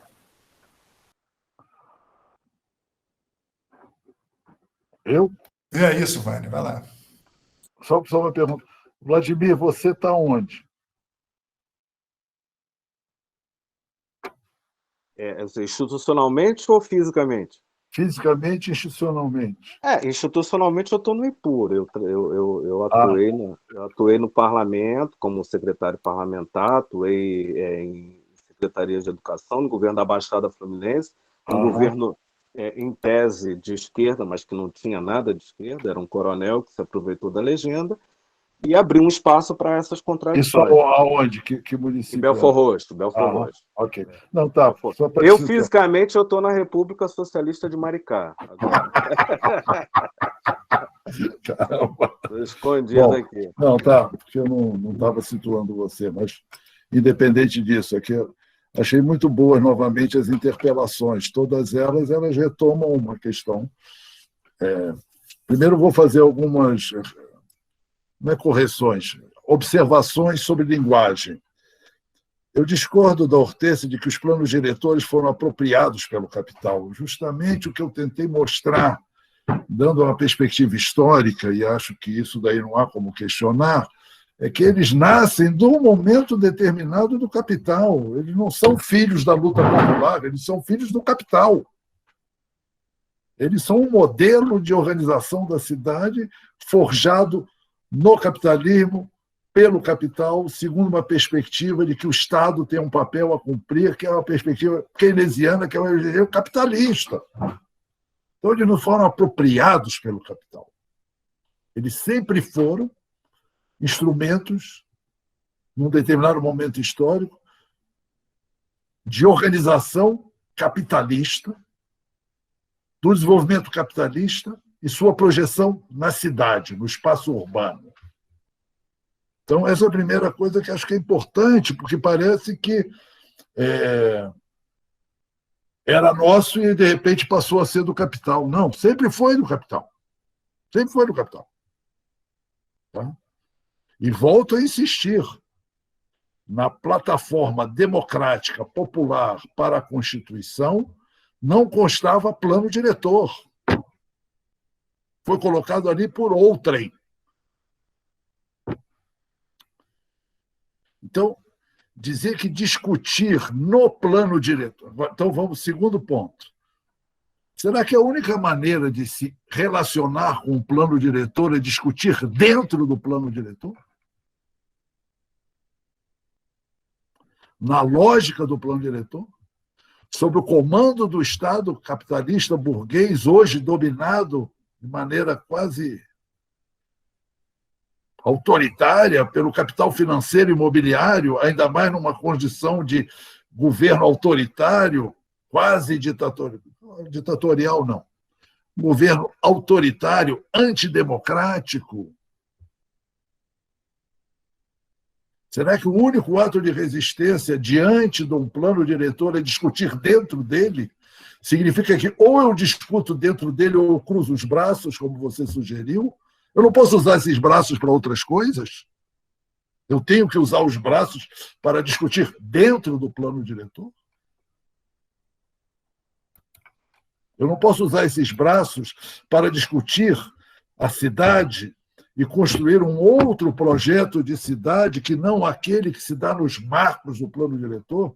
Eu não posso resistir lutando contra o plano diretor, eu tenho que lutar dentro do plano diretor? Vamos deixar passar o plano diretor? Ele já passou independente da gente. Quer dizer que as suas alternativas é que estão fechando uma possibilidade. É de que, ao invés de cruzar os braços, ou ao invés de gastar a sua energia, inteligência, potência, vitalidade num ato de resistência condenado desde já ao fracasso? Ou construir outros caminhos? Quais? Tem que inventar, tem que tentar. Por que não lutar contra? Por que não denunciar? Por que não dizer somos contra porque as nossas prioridades são outras? Então, esse é meu diálogo com a Hortência. Evidentemente, dependendo da posição que cada um de nós ocupa no espaço social, a forma de fazer isso é diferente. Eu não sei, talvez se alguém fosse aqui nessa turma promotora de justiça, como é que uma promotora de justiça luta contra o plano diretor? Eu acho que aqui no Rio de Janeiro deveria ter entrado com uma ação civil pública dizendo que o debate do plano diretor, a discussão da revisão do plano diretor no momento atual contraria o Estatuto da Cidade, que diz que as políticas urbanas e o plano diretor devem ser discutidos democraticamente, e isso é impossível haver participação numa situação de emergência. Mas nenhum promotor de justiça fez isso aqui no Rio de Janeiro. Pior, os nossos deputados também não fizeram. E participam, os nossos vereadores, melhor dizendo. E os nossos movimentos, todos eles participaram. Eu acho que foi um erro. Agora dirão, é melhor errar com os movimentos do que acertar sozinho. Eu fui lá, participei, dei sugestões, não nas reuniões da prefeitura, nas reuniões do Fórum do Polo Popular da prefeitura. Mas o que acontece? É que esse Fórum Popular, que, a meu ver, era uma esperança de construir algo diferente, foi também ele pautado pela discussão do plano diretor. Então, na verdade, não foi o movimento popular que entrou no plano diretor, foi o plano diretor que entrou no movimento popular. Não sei se eu consigo ser claro. A questão central, me parece, colocada pelo Vladimir. No momento em que a prefeitura, por razões constitucionais legais, é obrigada a colocar em discussão a revisão do plano diretor, o que fazer? Não seria um momento para aproveitar? Seria. Mas sei que a única maneira de aproveitar é participando dos grupos de trabalho e das reuniões da prefeitura? Não. Nós podíamos estar com um fórum, não um fórum popular do plano diretor, o fórum do plano popular para a cidade do Rio de Janeiro. Discutindo não um outro plano diretor, porque eu não estou propondo, nem acredito ser possível, um plano diretor popular. Discutindo uma outra concepção de planejamento, que não tem como fundamento as tecnicalidades e as legalidades que nós sabemos que viram letra morta se não há uma força social poderosa a sustentar alternativas e concentrar a força na construção dessas forças. Não estão dadas, somos frágeis, mas é aí que deve-se fazer os investimentos da nossa inteligência, da nossa vitalidade. Eu acho que a gente devia estar discutindo a construção de um plano popular para a cidade. E um plano popular se alimenta de lutas e não de técnicas. Embora, em alguns momentos, as lutas possam exigir conhecimentos técnicos para encontrar soluções ou propostas aqui e ali. Não elimina essa possibilidade e, portanto, acho que os acadêmicos, os urbanistas, os sanitaristas, etc., têm contribuições a dar. Têm contribuições a dar. Então, mas eu acho que é isso, é questão de escolher um outro caminho. Qual é o problema desse outro caminho? É que ele não é claro para nós. Ele não está feito. Para nós é claro que mesmo o plano diretor sendo uma porcaria, que vai ficar na gaveta, mesmo o governo ser autoritário, mesmo a participação seja uma fraude e uma farsa, a gente sabe como fazer isso. Então a gente vai e faz. Mesmo sabendo, muitos de nós, talvez a maioria de nós, que aquela energia, que aquela inteligência que a gente está despendendo ali não vai ter um resultado eficiente, não levará a nada. Eu não quero dizer que o plano diretor não interfere na nossa vida. Claro que interfere. Mas a gente quer mudar de vida, não é lutando para ter um plano diretor diferente, porque uma coisa não leva a outra. É lutando para ter uma outra experiência, uma outra dinâmica, um outro processo de construção de uma força social alternativa, que se constrói autonomamente, ou não se constrói. Então, eu acho que essa discussão não acaba aqui, embora o Fabrício já deve estar querendo terminar a sessão, mas a discussão não acaba aqui. Não, não precisa se apressar, não. Vai Estou dizendo. A discussão não acaba aqui. Eu gostaria que, pelo menos, ela começasse. Que a gente dissesse o seguinte: não estamos condenados a fazer o que já fizemos. Não estamos condenados a fazer o que já sabemos fazer, porque a experiência nos ensinou que nós fomos conduzidos à derrota. Só um parênteses aqui para responder a questão do Vladimir. Quando eu falei que não houve conquistas, eu falei que o plano diretor não foi uma conquista. Claro que a democratização, mesmo truncada, etc., abriu espaços relevantes que nós devemos preservar e lutar para preservar e conquistar mais. Só um parênteses. Então, a nossa história dos últimos 30 anos não é apenas uma história de derrotas, mas se a gente analisar o conjunto do processo, nós fomos derrotados. Sofremos um golpe e não apenas fomos derrotados no golpe. Vamos ser claros, a resistência ao golpe foi pífia. Quando os partidos e sindicatos chamaram as massas para defender o governo Dilma, viram que todo aquele afastamento que haviam construído ao longo dos anos cobrava um preço altíssimo. Mas eles não foram. Condenaram os movimentos de 2013 sem perceber a chama e a potência que havia ali. Entendeu? E viram aquilo como coisa espontaneísta, fragmentada, identitária, sem ver que havia ali um sentimento de revolta, de vontade de transformação, que era importante, com a qual era importante dialogar, interagir e ouvir. Até a Dilma, em 21 de junho, repito sempre, em 21 de junho a Dilma foi à cadeia da televisão e disse: é preciso ouvir a voz que vem das ruas. Eu estou repetindo a Dilma. Eles não querem apenas 20 centavos, eles querem participar das decisões. As decisões não podem continuar dependendo das vontades das elites. Isso é Dilma. Ou seja, estava dizendo que até então as decisões estavam atendendo à vontade das elites e não do povo. Só que ela não conseguiu dar desdobramento a isso. E as esquerdas organizadas, que eu chamo de esquerdas de Estado, né, a lógica delas foi dominada pela lógica institucional.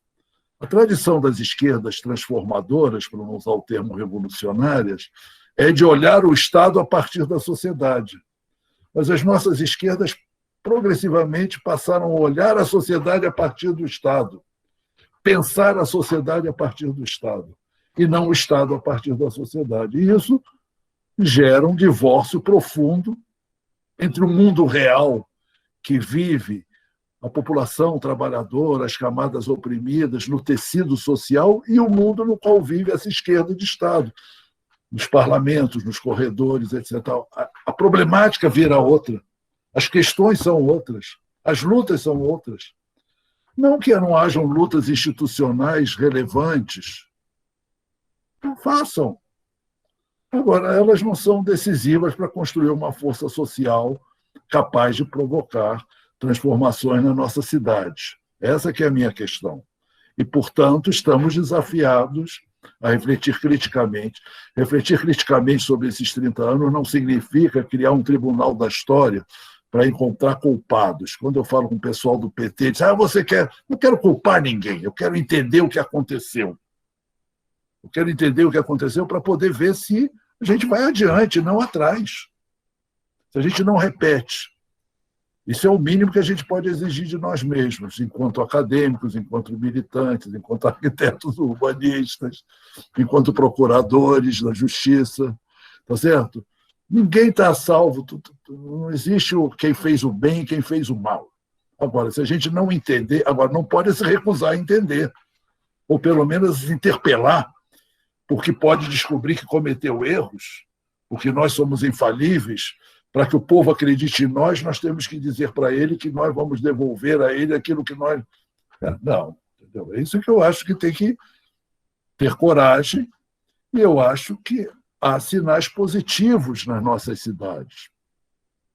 De uma maneira ou de outra, a pandemia revelou as profundas desigualdades. A nossa cidade hoje é mais desigual que antes, que há 30 anos atrás. Mais desigual.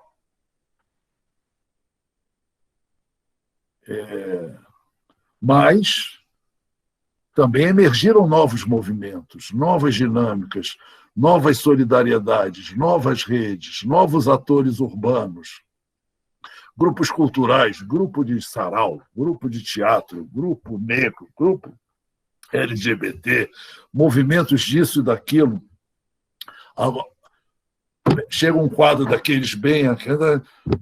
mas isso daí é muito fragmentado.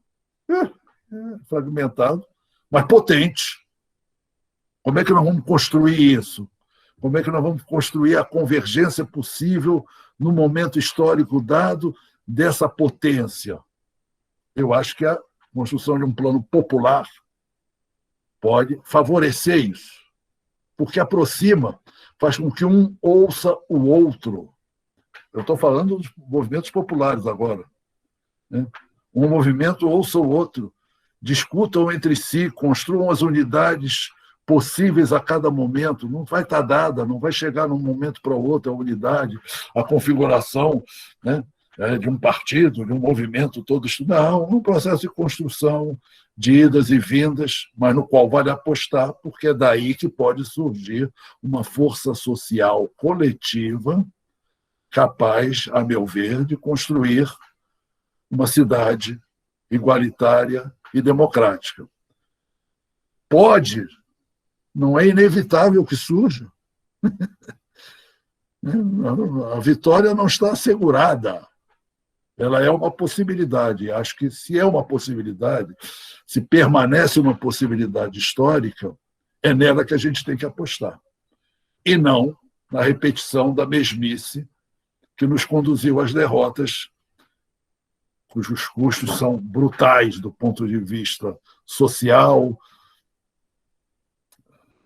intelectual, cultural, bom, e tudo que a gente sabe. Valeu, Wagner. Muito bom aqui. Vem cá, gente. Segunda-feira, a gente vai ter uma discussão sobre a área de especial interesse social, direito à moradia, com Adalto, Rosângela e Luciana, tá? Luciana Chimenez, o mesmo grupo, com exceção da Luciana Lago, que veio da outra vez. Wagner, foi ótimo hoje o debate aqui. Obrigado pelas provocações, deixar todo mundo aceso. Vamos que vamos. Um abraço, gente. Valeu, muito obrigado. Valeu. Um abraço, pessoal. Um abraço, tchau. Tchau.